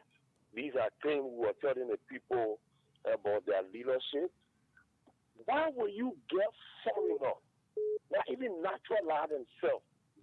Then you give him any kind of position, my brother. That's what he reads himself here. Here he gets him a Mandela paper. You're leaving your work for another woman. You know what? When you get that many positions, you know what? You're hearing the guy. I understand French. I'm listening to the guy speaking. Look at the kind of luxury car they bought. How she got that money to buy the car that they using? But brother, we are in the same way we in the heat of current, but what will be in the government will do to us. Okay. So no, ourselves we never respect. We the citizens we never respect. You said that you can understand French. You understood.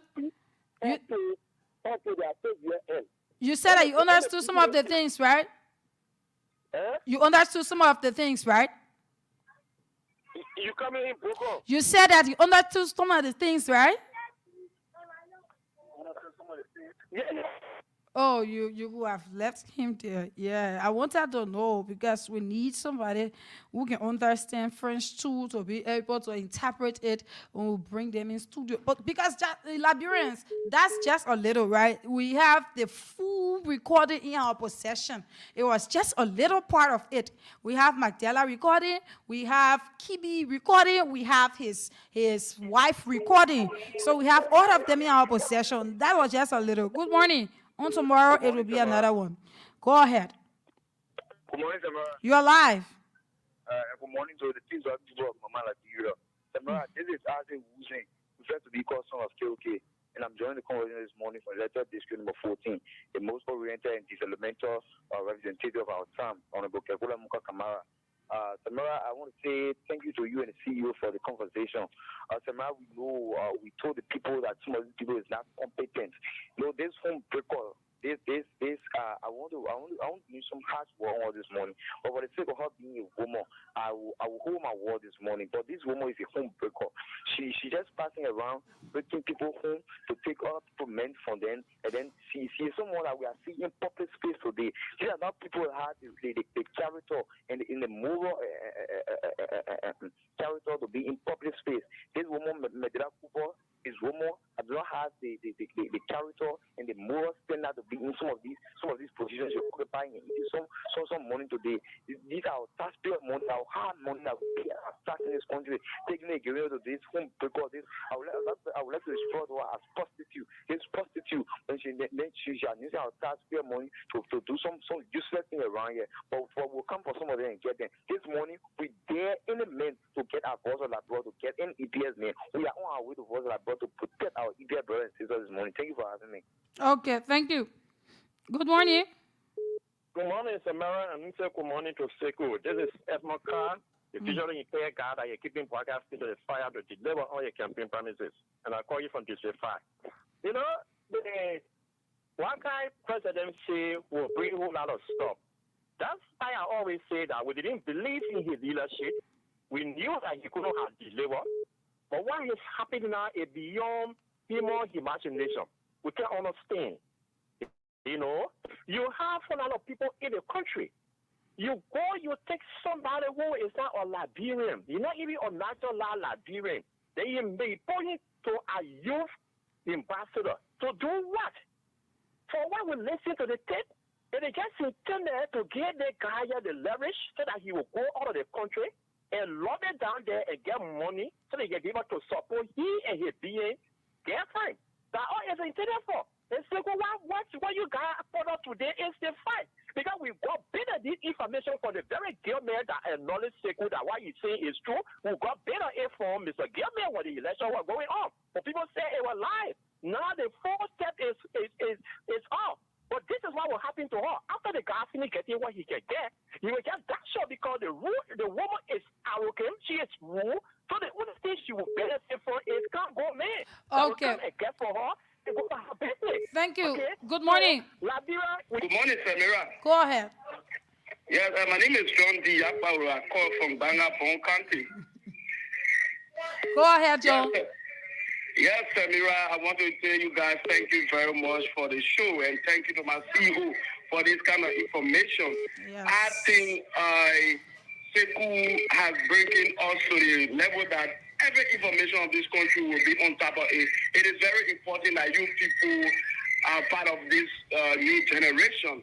And you know, the people never came to lead this country the right way. That's why we told the people in the election period, Joe Biden had no vision for this country.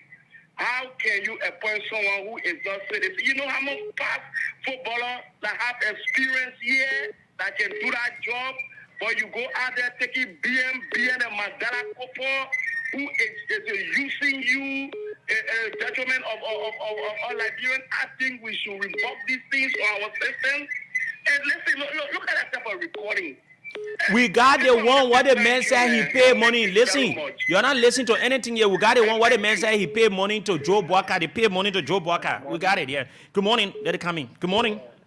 This is Tuan Tourist speaking from Carway. Okay. Yeah, all what you people explain this morning for me, I always listen to you people. It's not too late yet for that man to be sacked. Yeah, let it remove the man. The sooner is better. Just the information being revealed to the public is better. We got more. It's just a little. We got more. Immediately, without delay, there are many Liberians that are qualified for such. It's better you place them there than to bring different persons from out of the country to put them there. Okay. That's what my take this morning. Thank you. We will shortly be joined by the folks. The wrongfully dismissed EPS officers will shortly join us. Good morning. Yes, Sekou, good morning to you. Good morning to your co-host. Yeah, good morning.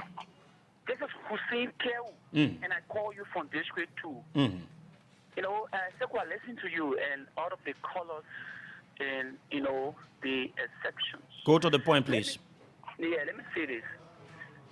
This government is a responsible government. Regardless of the disagreement with the government, some information you provide, What would you provide that alarm? You say? The alarm, the thing would you play general alarm? Hey, I call Sekou, right?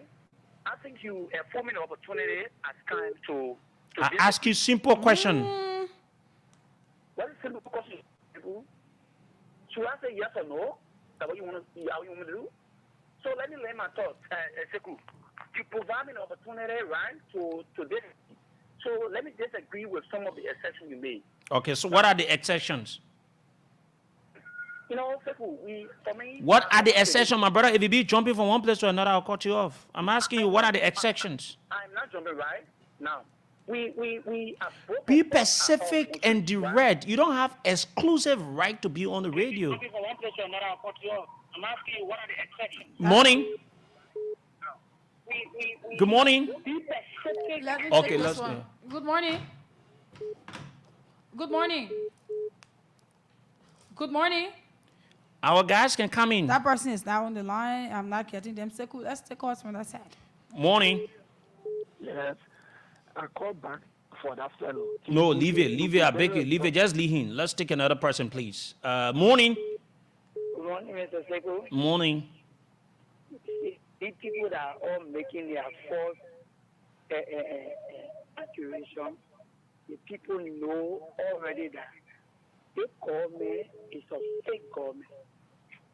This particular Joe Becker is a still fake government that before we Liberians will select it. We look at men that say that he will dance with the devil and steal and take the government. We expect it. So we expect anything he will do. Okay. And Louis here talking from Jamaica Road. Thank you. The last person, then we'll move ahead. Another one. Good morning. Yeah, morning. Yeah, morning. How are you, brother? Yeah, we're good. Yeah, I don't want to call my name to you, but I'm living around Cafeteria. I will give you somebody who born in Senegal and go there. He can he will show you even the Senegalese language, the Wolof, the French will everything. He will tell you everything in that recording. Okay. Okay, take my number, please. Yeah, I mean, Holland. Yeah, because I need it. There was a guy that called. He said that he can understand French, and then you understood what you're saying. He said that even talking about cars. Yeah, cars. Yeah. Good morning, cars. Yes, yeah. I know. How she got the cars and everything. Yes. Yeah, tie it. Go and get that thing good for the guy. Yeah. Yeah. So give me the number. I'll take my number 0770. Okay. 94. 20. Tie it good. 20. 48.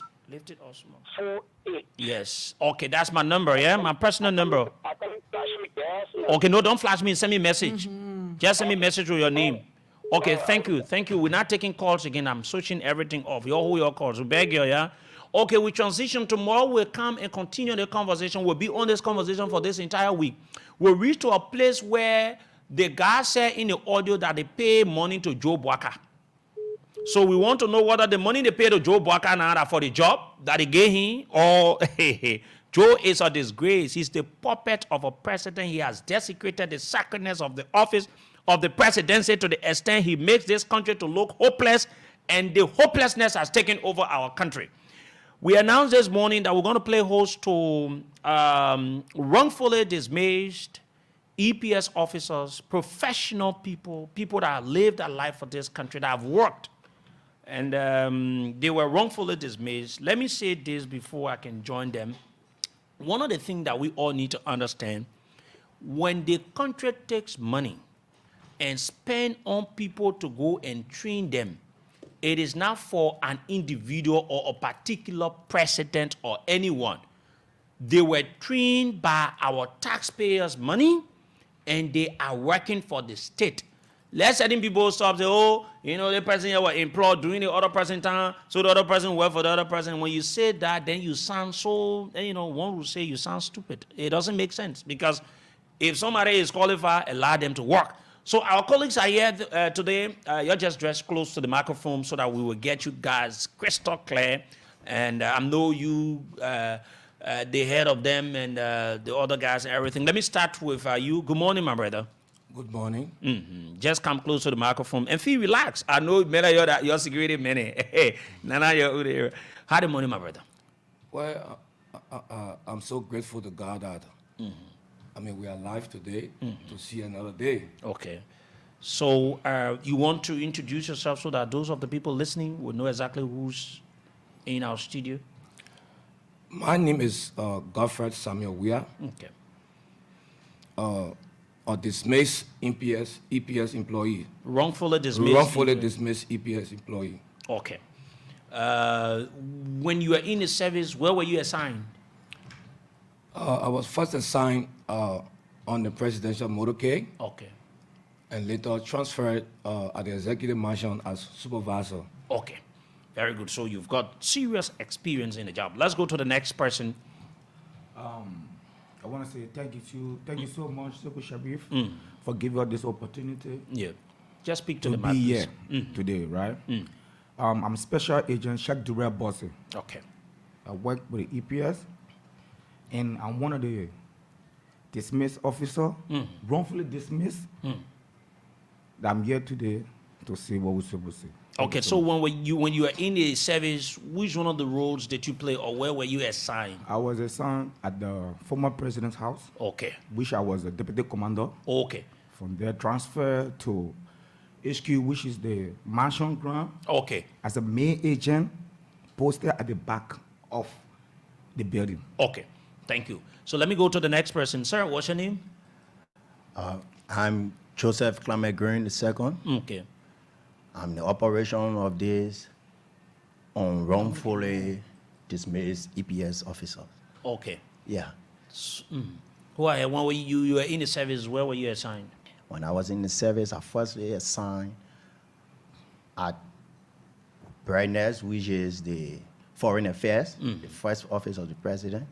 Later, we move on to the mansion, and I was later assigned to the former president resident at 9th Street. Okay.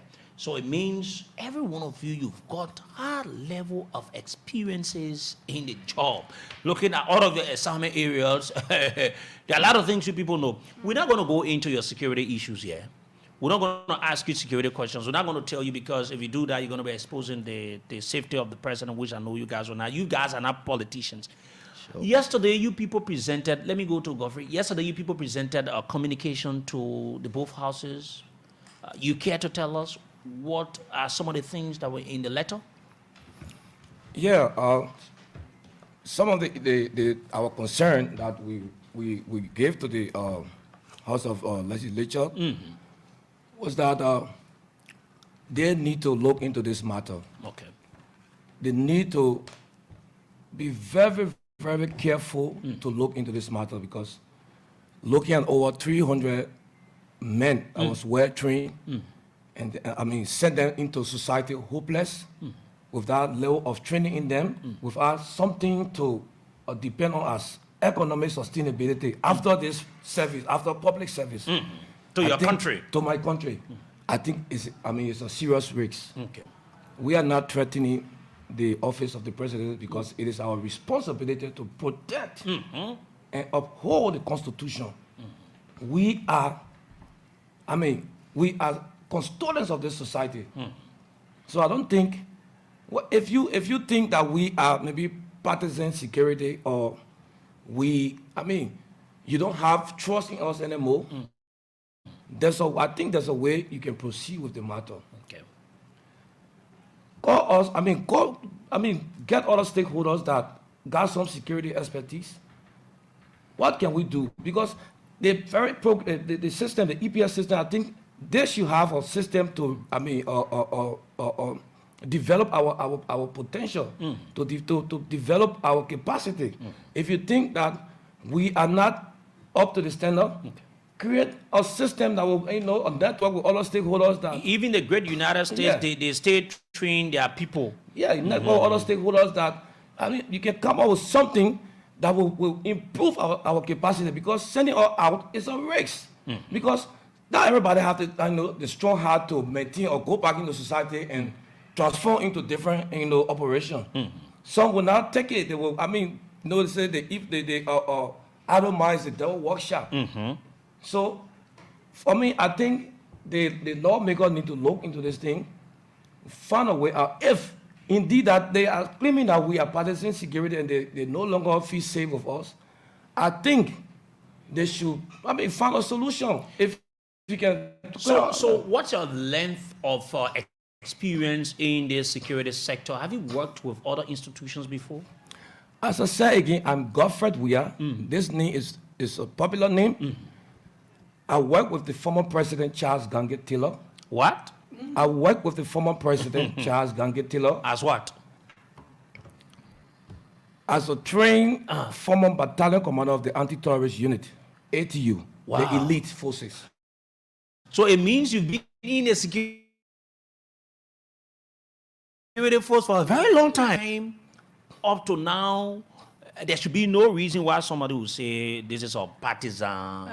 Because if this man could be a partisan, by now he will Taylor.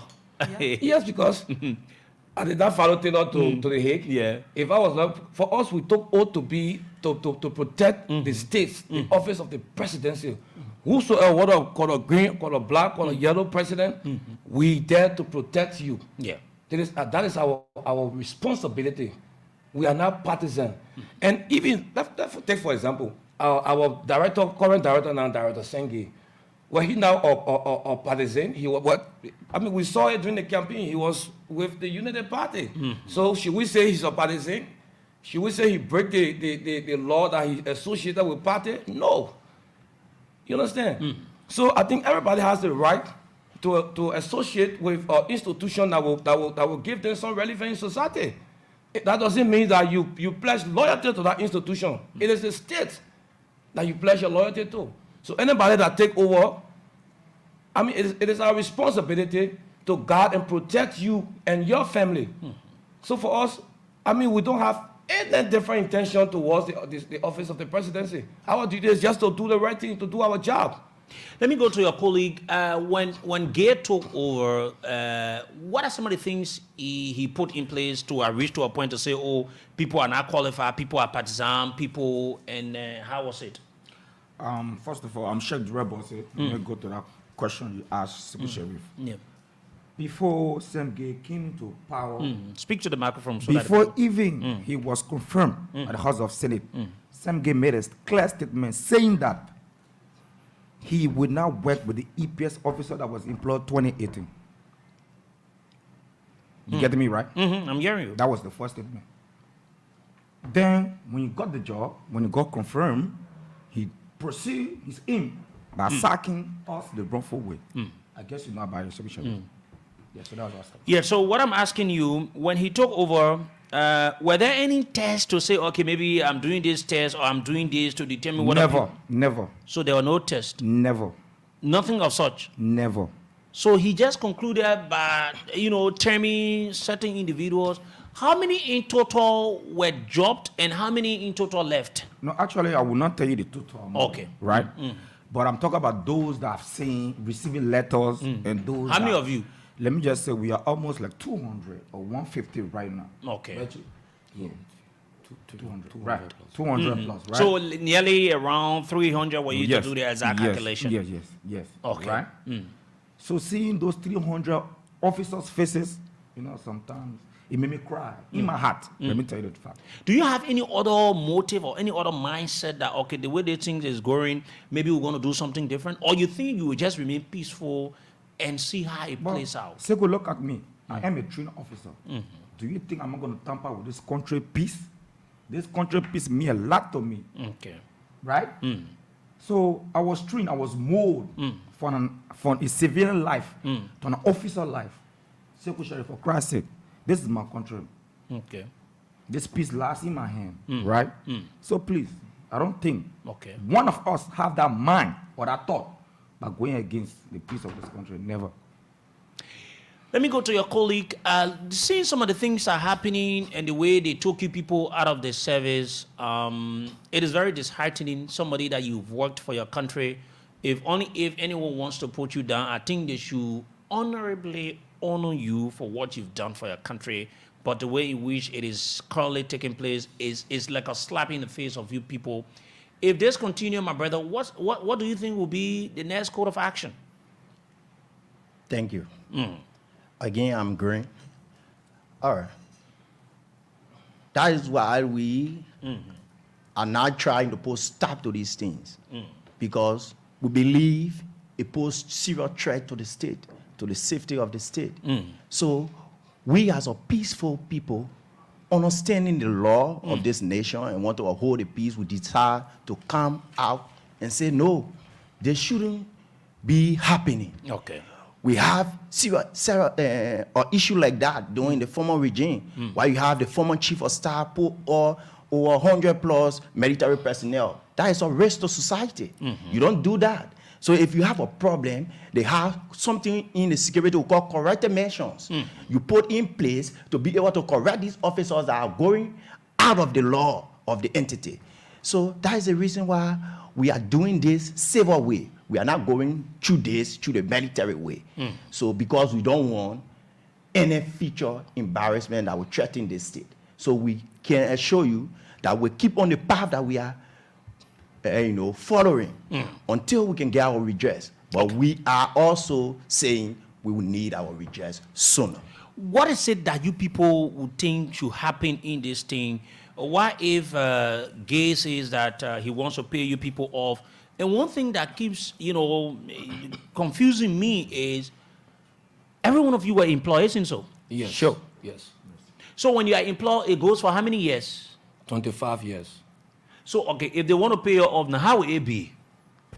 I don't really know, because if I because you people just work maybe for a few years. For 6 years. That's just 7 years. Okay. So that means they owe us 18 years. 18 or something years. Yes. So that's why we want our honorable body to the microphone. Yeah, to look into this matter. Okay.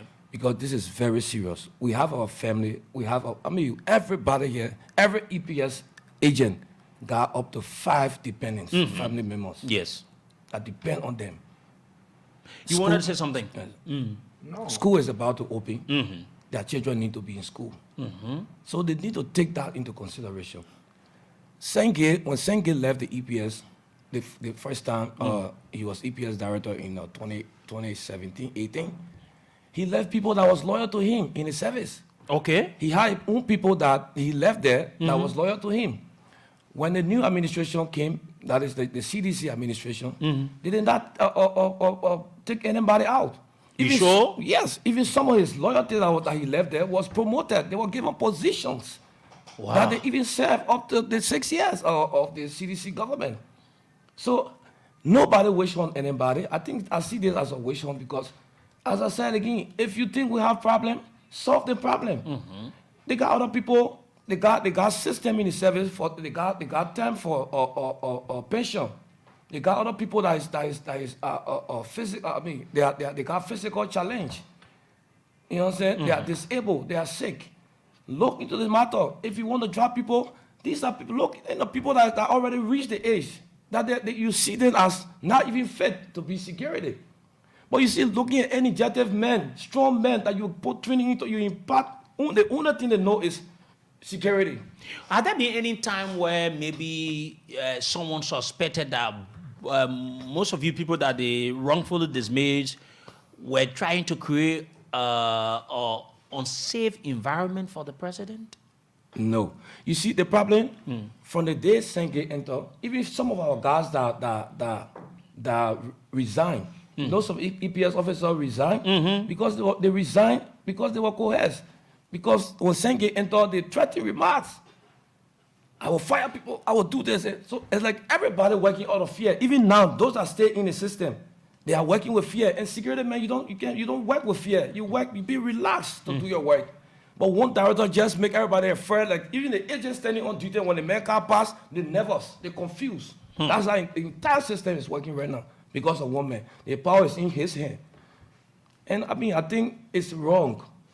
It's wrong. Sekou, let me just come in. Okay, go ahead. To add on to our spokesman, like we said, before the director engaged the service, he already had a fixed mind.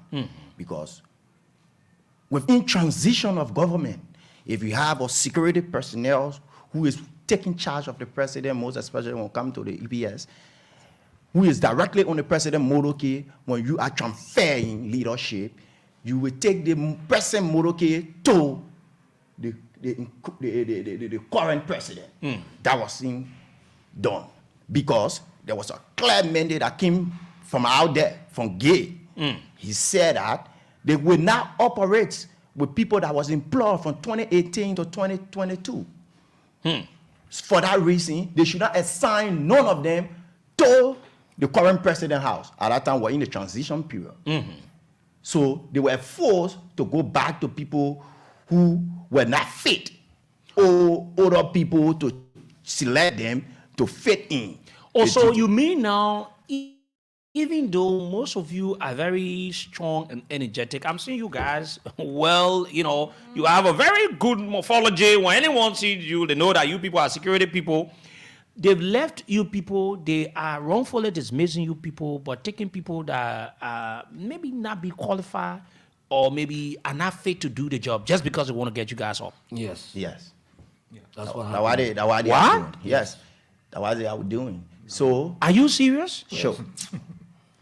So they're taking, they're taking that already, let me say in simple English, that's strong.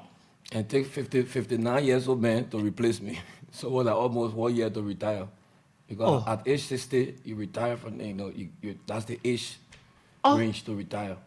And another point I want to make again, like when you ask about how many years employment, during the SSR or the security sector reform law, they were agreed upon that security personnel are not just ordinary people. So you just don't put them down. So technocrat, people who understand security above our level, came to understanding and says You cannot give security man, you cannot treat a security officer like or civil servant. Or civilian where you just, So you say civil servants is 25 years. Everybody was covering 25 years. But the juniors came and said, no. The man could cover his 25 years and stay strong, to work forward. With so the for experience. that, so for that, if you need experience, we say 60 to 65 years of age. If you are a security officer, you are 60 years, you can retire. If the service they need you, they push it up to 5 years. 5 years, we are 65, you automatically retire.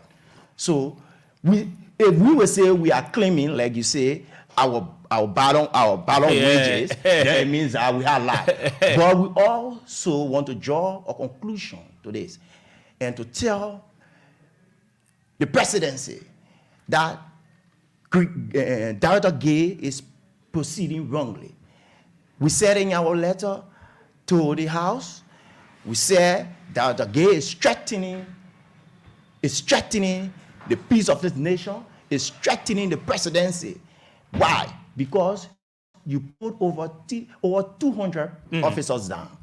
And when you put over 200 officers down, people that are trained, only no arm, only weapon they are trained to. Their life, everything about them is about weapon. So then it means that you threaten the state. No, but even though we are not taking that level. Yes, no, and that is the thing I like about you people. We are not taking that. And you know, the peace of this country, no matter what we can say and disagree, we all need to protect the peace of our country. And let me admit, I love you guys for this. Sure. Even though you are hurt, but you still think that there are ways to settle the problems and move on, you know, looking at the peace of the country. Now, here we are. You want to say something? Please go ahead. Something. Let me make something clear here. You know, they are using this, you know, issue of high school graduates. The minimum is high school graduate. Let's take, for example, security work is 80% practical. Practical, yes. You understand? What is the yardstick to determine the police officer that you send to guard or to guard us from, you know, doing the right thing? What is the yardstick to determine that police officer also is a high school graduate? He's doing his work because security work is 100%, 80% practical. Yes. That's why when you go to training, you got very few theoretical aspect. The rest is practical. They did not. So there are a lot of people who meet the requirement, and there are other people who are very fit, because these are some of the requirements they want from you, to be physically fit, mentally awake, to do your job. So I think if they want to use that medium, that some people did not meet the requisite qualification, then let us go into it and see. Let's see the problem. Did they really, what I want to understand, were there any test or any process involved to see whether, or maybe they think it was just, okay, dismiss this man based on perception? Yes. The only thing, when they used the GSC, what the GSC did was hair count. They call you, when you got employed, 2018, they mark you. It was hair, and you see, if GSC coming to do hair count within an institution, I think that should be across the board with the entire service member. But you know what they did? The hair count was only conducted among those that entered the system from 2018 to present. Oh, yes. That's what happened. Sure. So that means it was a calculated plan. Because if you're saying that GSC is supposed to start doing hair count from with the entire system, then they will also know there are other people there that enter the service some kind of way. From the past regime, they enter the service, and the second regime, nobody bothered them. So who knows? They might have the same problem that they claim that the other people have. So they are being partial. But I think before you have an issue, you must sense something wrong. Maybe some of you must have, I'm just saying that, I'm not saying you did. Some of you must have done certain things that could give reason for them to investigate. But if you just wake up and say these people did not come, how possible it is that 300 or 200 person will come in a force the wrong way? I think the reason behind this, or the only wrong that we did, was because we were employed under the former president government. Because if you follow our record, some of us we did not have one warning letter from the day we entered the service. From the day we entered the service. So how will you now come and start to do that? But just to provide a little clarity on it again, like the news is going, we are regime security. Then it means that the whole secret service or the EPS is a regime security. Because from the initial stage or the funding stage of that service, it is recruited upon the new leader. Every president that comes to power, he create recruitment platform to recruit other people to add onto the service to create more strength. So every other person, besides the United Nations recruitment they carry on, every other person before and now, even under this regime, will be recruited on a certain regime. But even the guys that they trained, the UN trained, they are not that sufficient. They're just a minute portion that cannot provide. You want to say something? Sekou Sheriff, you see, I want you to look at us. Do we look like someone that did not graduate from secondary school? That's the whole thing. So that's one. You can go and ask Stella Marie and ask about me. Check Bossy. Then you will know who I am. As I'm sitting with my colleagues, we are all graduate. Right? And I'm a college student. But just because of financial... So meaning the requirement they talked about high school, you passed that one there. We pass it. Let me tell you something what they told me when I went to go receive my letter. I went to go receive my letter. I have my paper, my photocopy with me. I was ready for it. So when he opened my file, I said, Ochi, yeah, you call me for me to come for my paper. He said, oh, my man, let me check. He checked. After check, he said, oh, my man, see you anymore. So I said, okay. I went home. At night, they call me back. You know, they call me, oh, my man, come back. Later, maybe I said to him, come back. When I came back, he said, my man, you know what? Show pictures of me and Finabono. Oh? That means peace. You loyalty participant to CDC. That means not working here. So I was like, do you know who I am? He said, no. I said, okay. And no problem. I will leave. Just because not to be in problem with the office, I will take my paper and leave. So because you took a picture of took a picture with rescue mother, Finabono, that is why they saw that as an offense. Yes, that's but they didn't know that Fina was working with the president, and it was on our obligation for any of you to protect her. Definitely. So that's why I was sacked. I'm telling you the fact. That's why I was sacked. What about the country? You getting me right? Samira, maybe you want to ask. So yes, it's about what happened recently with some of your colleagues, right? They came here and you saw what happened to them. We got photo of them, the police, how they beat on them, how they use knife or whatever they use, but they cut them deep up parts of their body. Looking at, they came to speak on the same thing that you guys are speaking on here. So what will you do if this continues to happen? That's why we sent a clear message yesterday that the police will begging them to stay out of this issue. It is not police matter. Like that, take for example, if the army, the AFL, is dissatisfied due to some they're going to happen about their wives reasons. You think the police get a right to go to the army and go arrest them? Okay, why when the army wife was protesting, why the police did not go there to arrest them? The army guys were watching them. Or because we EPS people, we are not the violent type. But it's wrong. That's why we sent a signal yesterday that they should please stay out of this because they are our counterpart. We work together.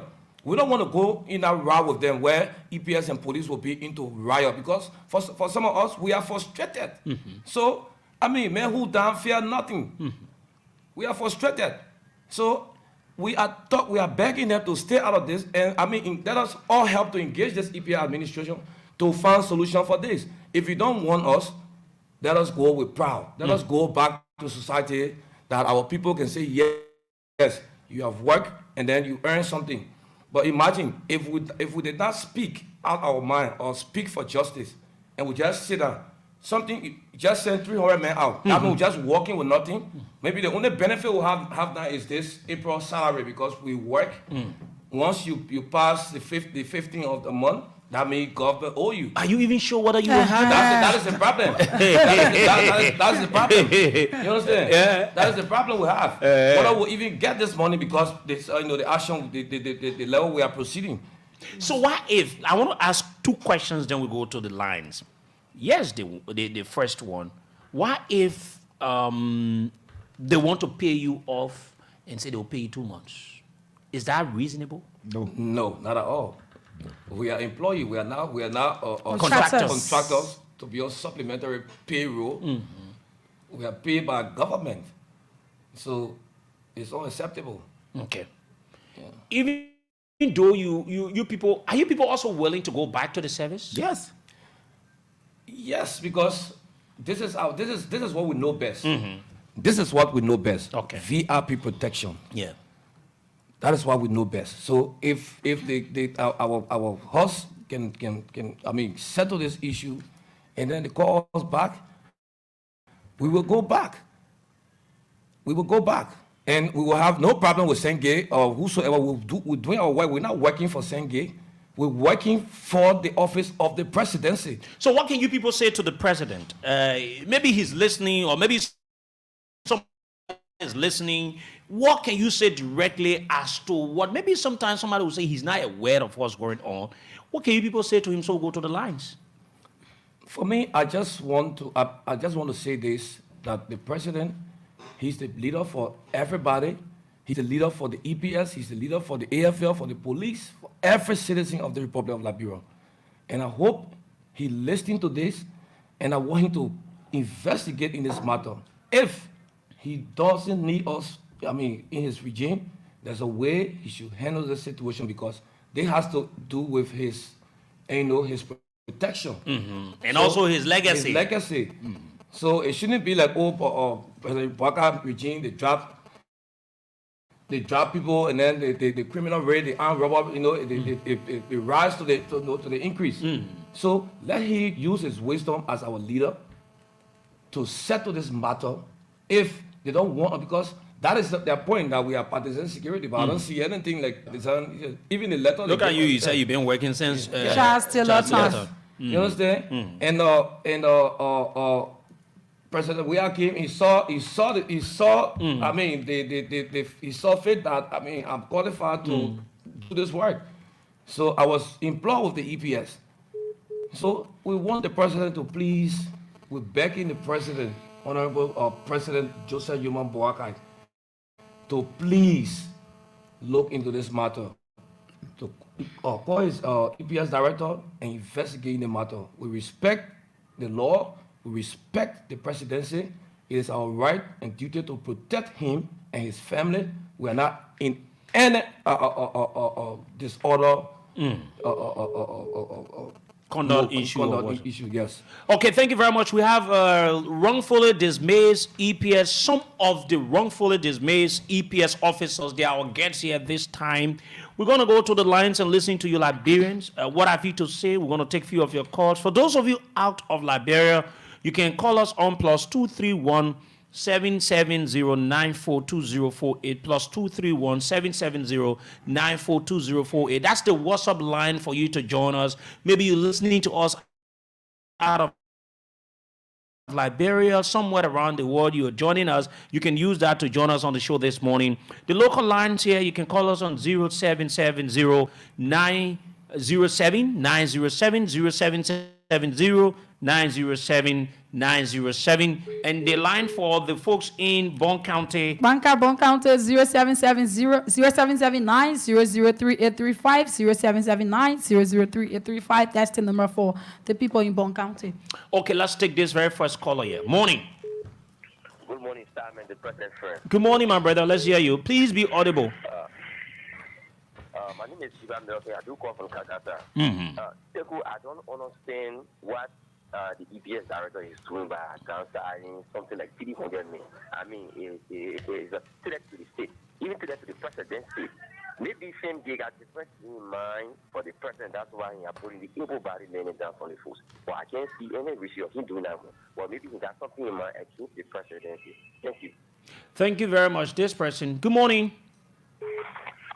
Thank you, Sekou. My name is Sekou Hussein, call from District 2. Yeah, I Kel. listened to your guests, and let me say thank you.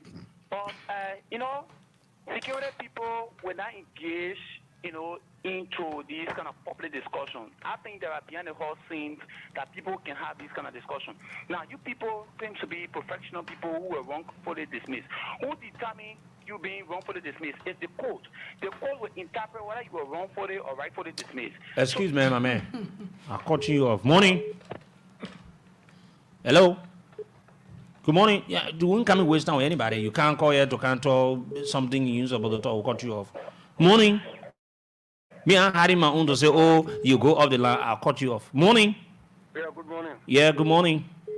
My name is Prince Koya. I call from District 15. I'm the national chairman first of the masses. Mhm. I'd like to tell the guy, thank you in studio. And Sekou, as you read, you said, for some of us, we are waiting for the God in any other way that it can be able to get redress.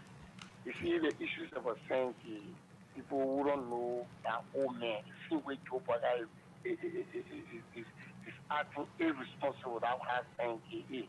Because as you said, people are partisan everything. What's for you? 10 days for campaigning all around with United Party t-shirt on him. How will you guys do it? You know, when Joe Biden made that statement and said, you know, we anywhere into our own people when kind of sack people. And Joe Biden is in the know all the dismiss all those people. Sekou, I can say this for clear. I can bet my life that he know. That's why he instructed all of his people. So the guys, they can lead a number for any other way they want to assist them. Yeah, I will give this way all to help them. Okay, thank you. This person here. Morning. Good morning. Yeah, good morning, Sekou. Morning, you're alive. Yeah, I'm Johnson Panama John from Mass Christian supporter of the United Party. First, I want to say, I think this is my country, I put my country first. First, I want to say thank you for the explanation. And that's my approach. We're good. I think tomorrow we don't support the government for which one. I think still people in this government want to support the government. I think our party have to look to investigate why it's very good for the ETS. I think everybody in this country gets that to serve the country. And this country is governed by rule of law. I didn't think they will not be taking that right. For me, for the first time, I didn't say that. I didn't know I'm on the brain. I know. Everybody, this country that will take it. Okay. Thank you. Thank you. Good morning. Good morning, Sekou. Good morning to the Father of the Assembly. And he remain Moses in smoke calling from Mangabon Kande. You know, that's what on Syria president do. On Syria president appoint on Syria president.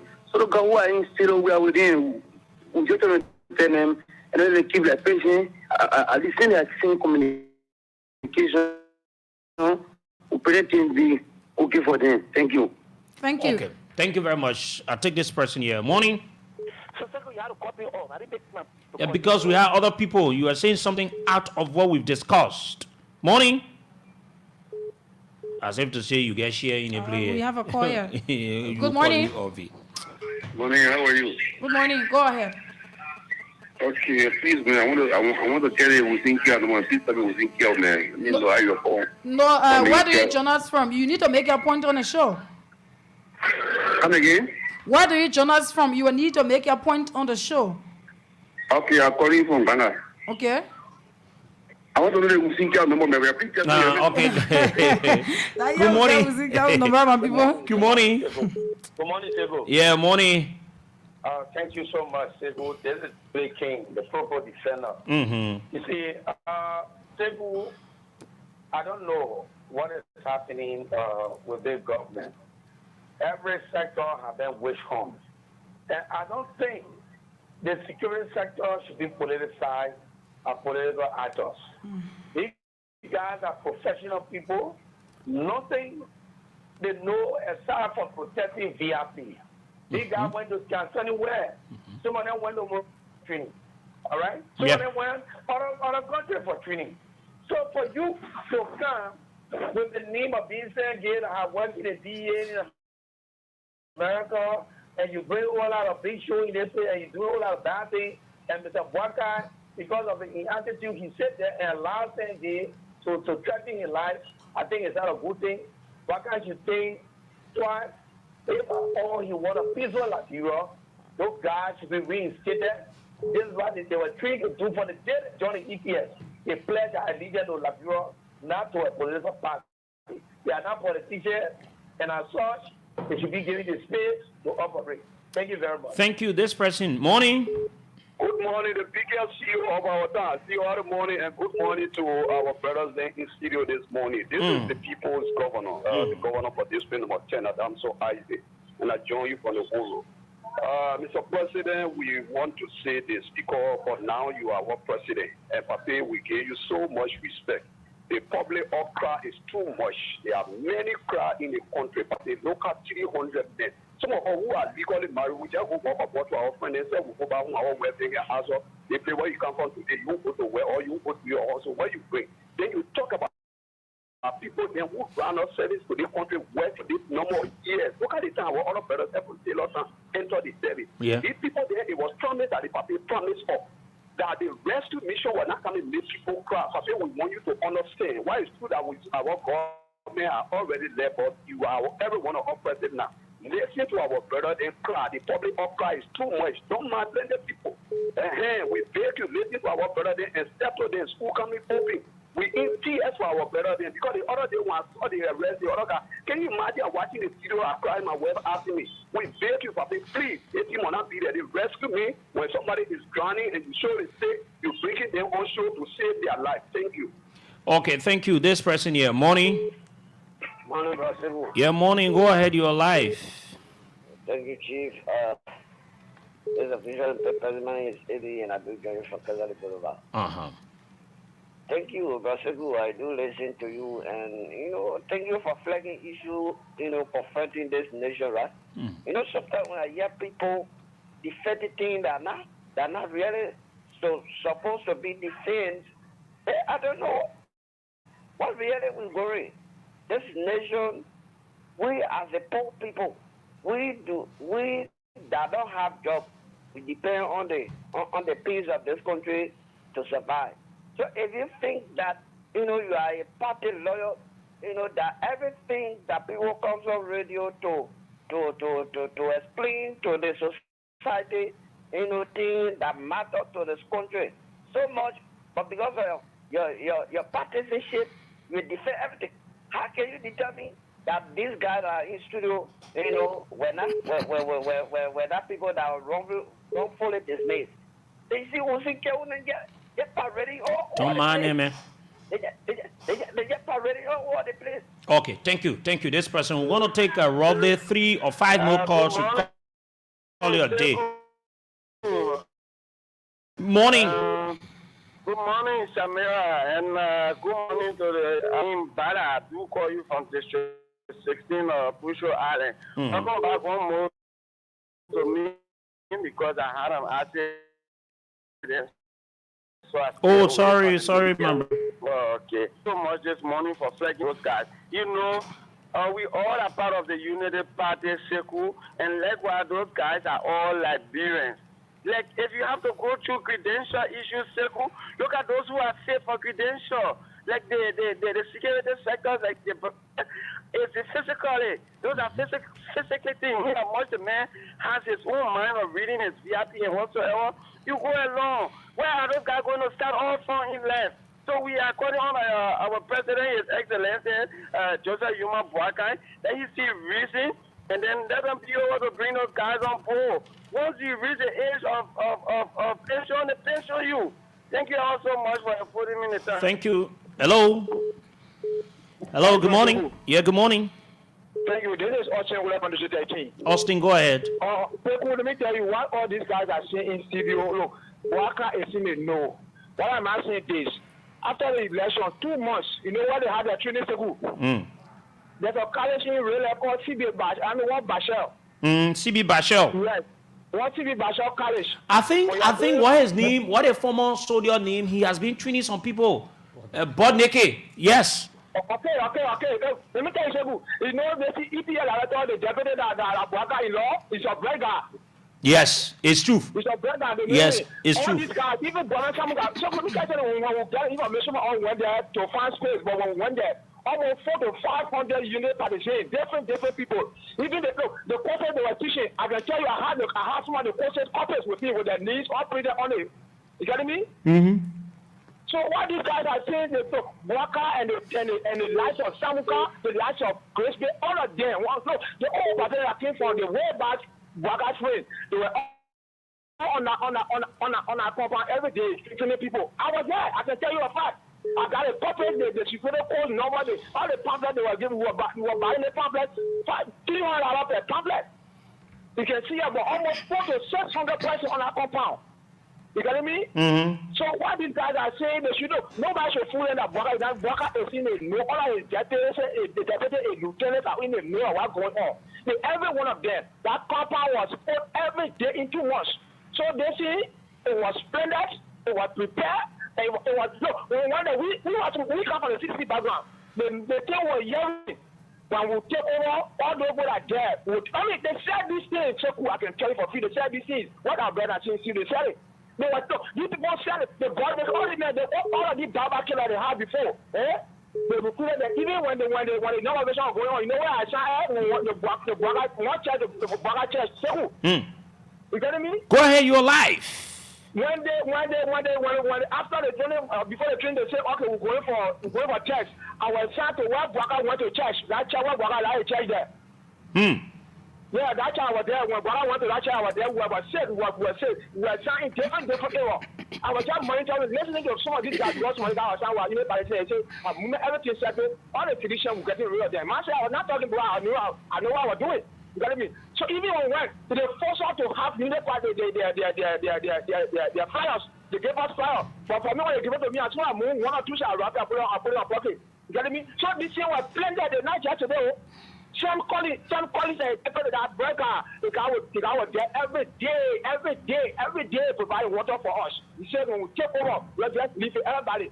But up to now, the needs that we wrote, when they went, someone told me that they went on Facebook, they started checking for people who on Facebook that needs attached to CDC, that has someone support them up to now, we're not receiving call for them. Because we do have our revolutionary needs. Okay. Thank you. Yes. Thank you. The last person, then we'll go back to our guests and then we wrap up for today's edition. Morning. Good morning, Big Brother Sekou. Good morning to our listeners. Morning. Yeah, Chief, my name is Isaiah Smubo and I join you from Banana Estate. Mm-hmm. Yeah, Chief, I'm not too well, but I think I was outside there yesterday. I'm a motorcyclist. You know, usually I don't carry one of the EPS that was assigned by Godric. So every time when he sometimes going somewhere, he can call me. But the guys were on the bike because he asked me, he said, you supported the CPC. I said, I'm running my traffic. I just left to my politics because everybody that will believe in they can.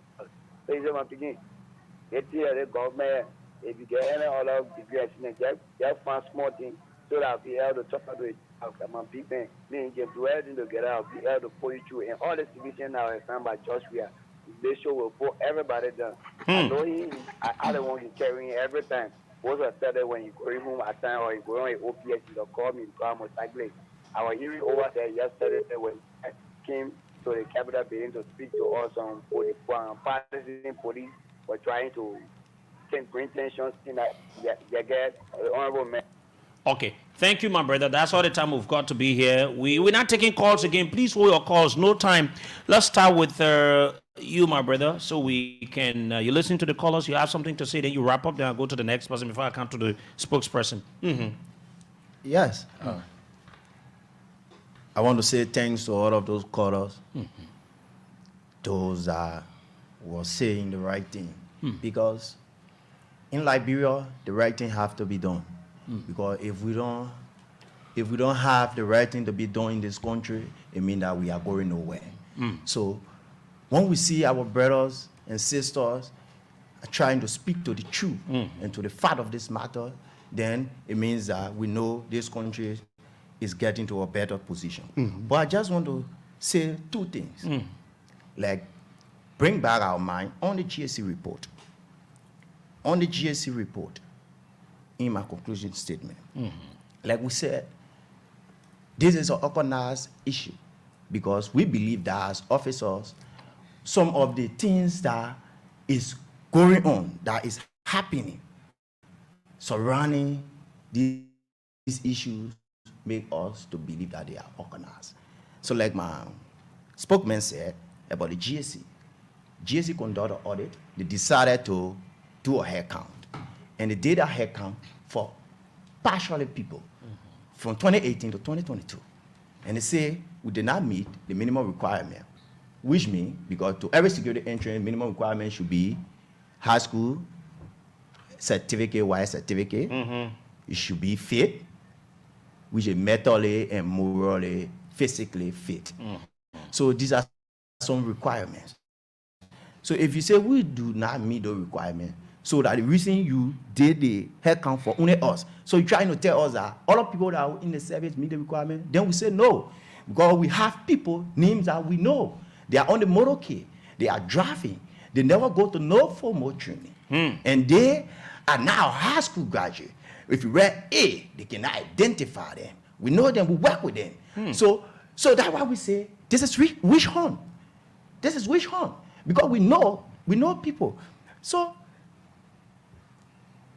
if you can look at it from my own perspective, you will also know that this is wish hunt. Thank you. I end on that. Thank you. Let's hear you. Sekou, let me go back to the stuff I was saying. Let's try to conclude. You see, when you look at us, Sekou, we are graduate, we are student. I did not just go somewhere and just get my paper. No. I sat in class with a lot of people. Yeah. You can go in Stella Marie, ask. You can go Muslim Congress, he ask. About me, Sheikh Bossy, that's my name. Okay. Right? Same case is not a problem in EPS. The problem came from above. We are so hurt to see ourselves. Speak to the microphone. We are so hurt to see ourselves going back to the same old stage that was. We are not deterred about that. Okay. Right? But we want our story to be heard. Yes. And let the right thing be done. Be done, because this has been happening so many times. This is not the first time. So do you expect when the next government can empower sack people too? That would be very unfair. That would not be good for this country. Thank you, brother. Thank you very much. Let's listen to the spokesman now, so call it a day. All right, Sekou, thank you so much for the opportunity. And let me take this time to say a big thank you to all of our callers, all of those that are in sympathy with us, because this is a serious issue. And one of the caller that he said something that which I got such information, but I forget to bring to it out. mention it Concerning the men that is training okay. Yeah.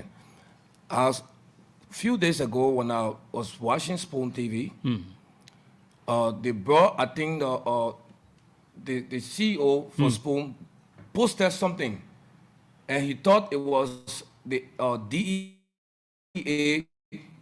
training. Yeah. So he asked AB Kroma, this is your, AB said, no, I don't know about this. He took it from Yes. So they were the guys that they training. Yes, more than 200 men. So this is a pre-calculated plan. These are the guys they want to replace. Yes. But I tell you, if all those guys are going through the training, if you follow the record, I mean, almost all of them are now high school graduates. They are not even trained. They don't have the experience. That's another waste of state resources. Yes, waste of state resources. Because you already have somebody that is trained, that understands how to do it.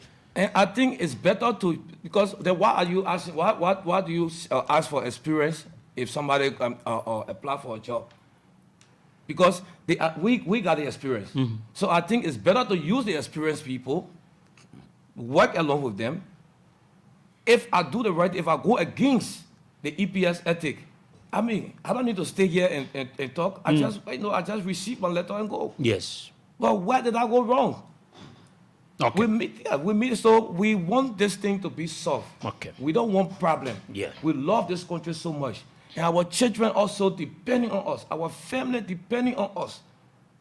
300 men, for God's sake. You don't even have a companies in this country. You don't even have an industry. We don't even have something that, okay, let's take for example, if you don't need a man, okay, let us give them a scholarship for vocational institution. Yeah. Let some of them learn, carpentry, medicine. That empower them. empowerment for independence. All these things are not in place. And just allow them to walk away in the society without hope, with nothing to depend on. Like the man, at least when you're working, you can walk to somebody and say, please give me this, please credit me this. They will give it to you. But if it's no job for you, no hope. So the next thing, we get back to the same issue of threat to society. Okay. Thank you guys very much for coming. And our door's going to be open to you guys anytime. And we watch and see how all ends up. Thank you. Thank you very much. Okay, there you have it. Samira, we need to go. Certainly. Okay, so tomorrow we'll be back here and we'll continue the conversation about Mandela Cooper and the new appointment of Joseph Nyuma Boaka Kebe, where they appointed him as ambassador at large for the youth and sports. We'll be back tomorrow. We'll be juicy.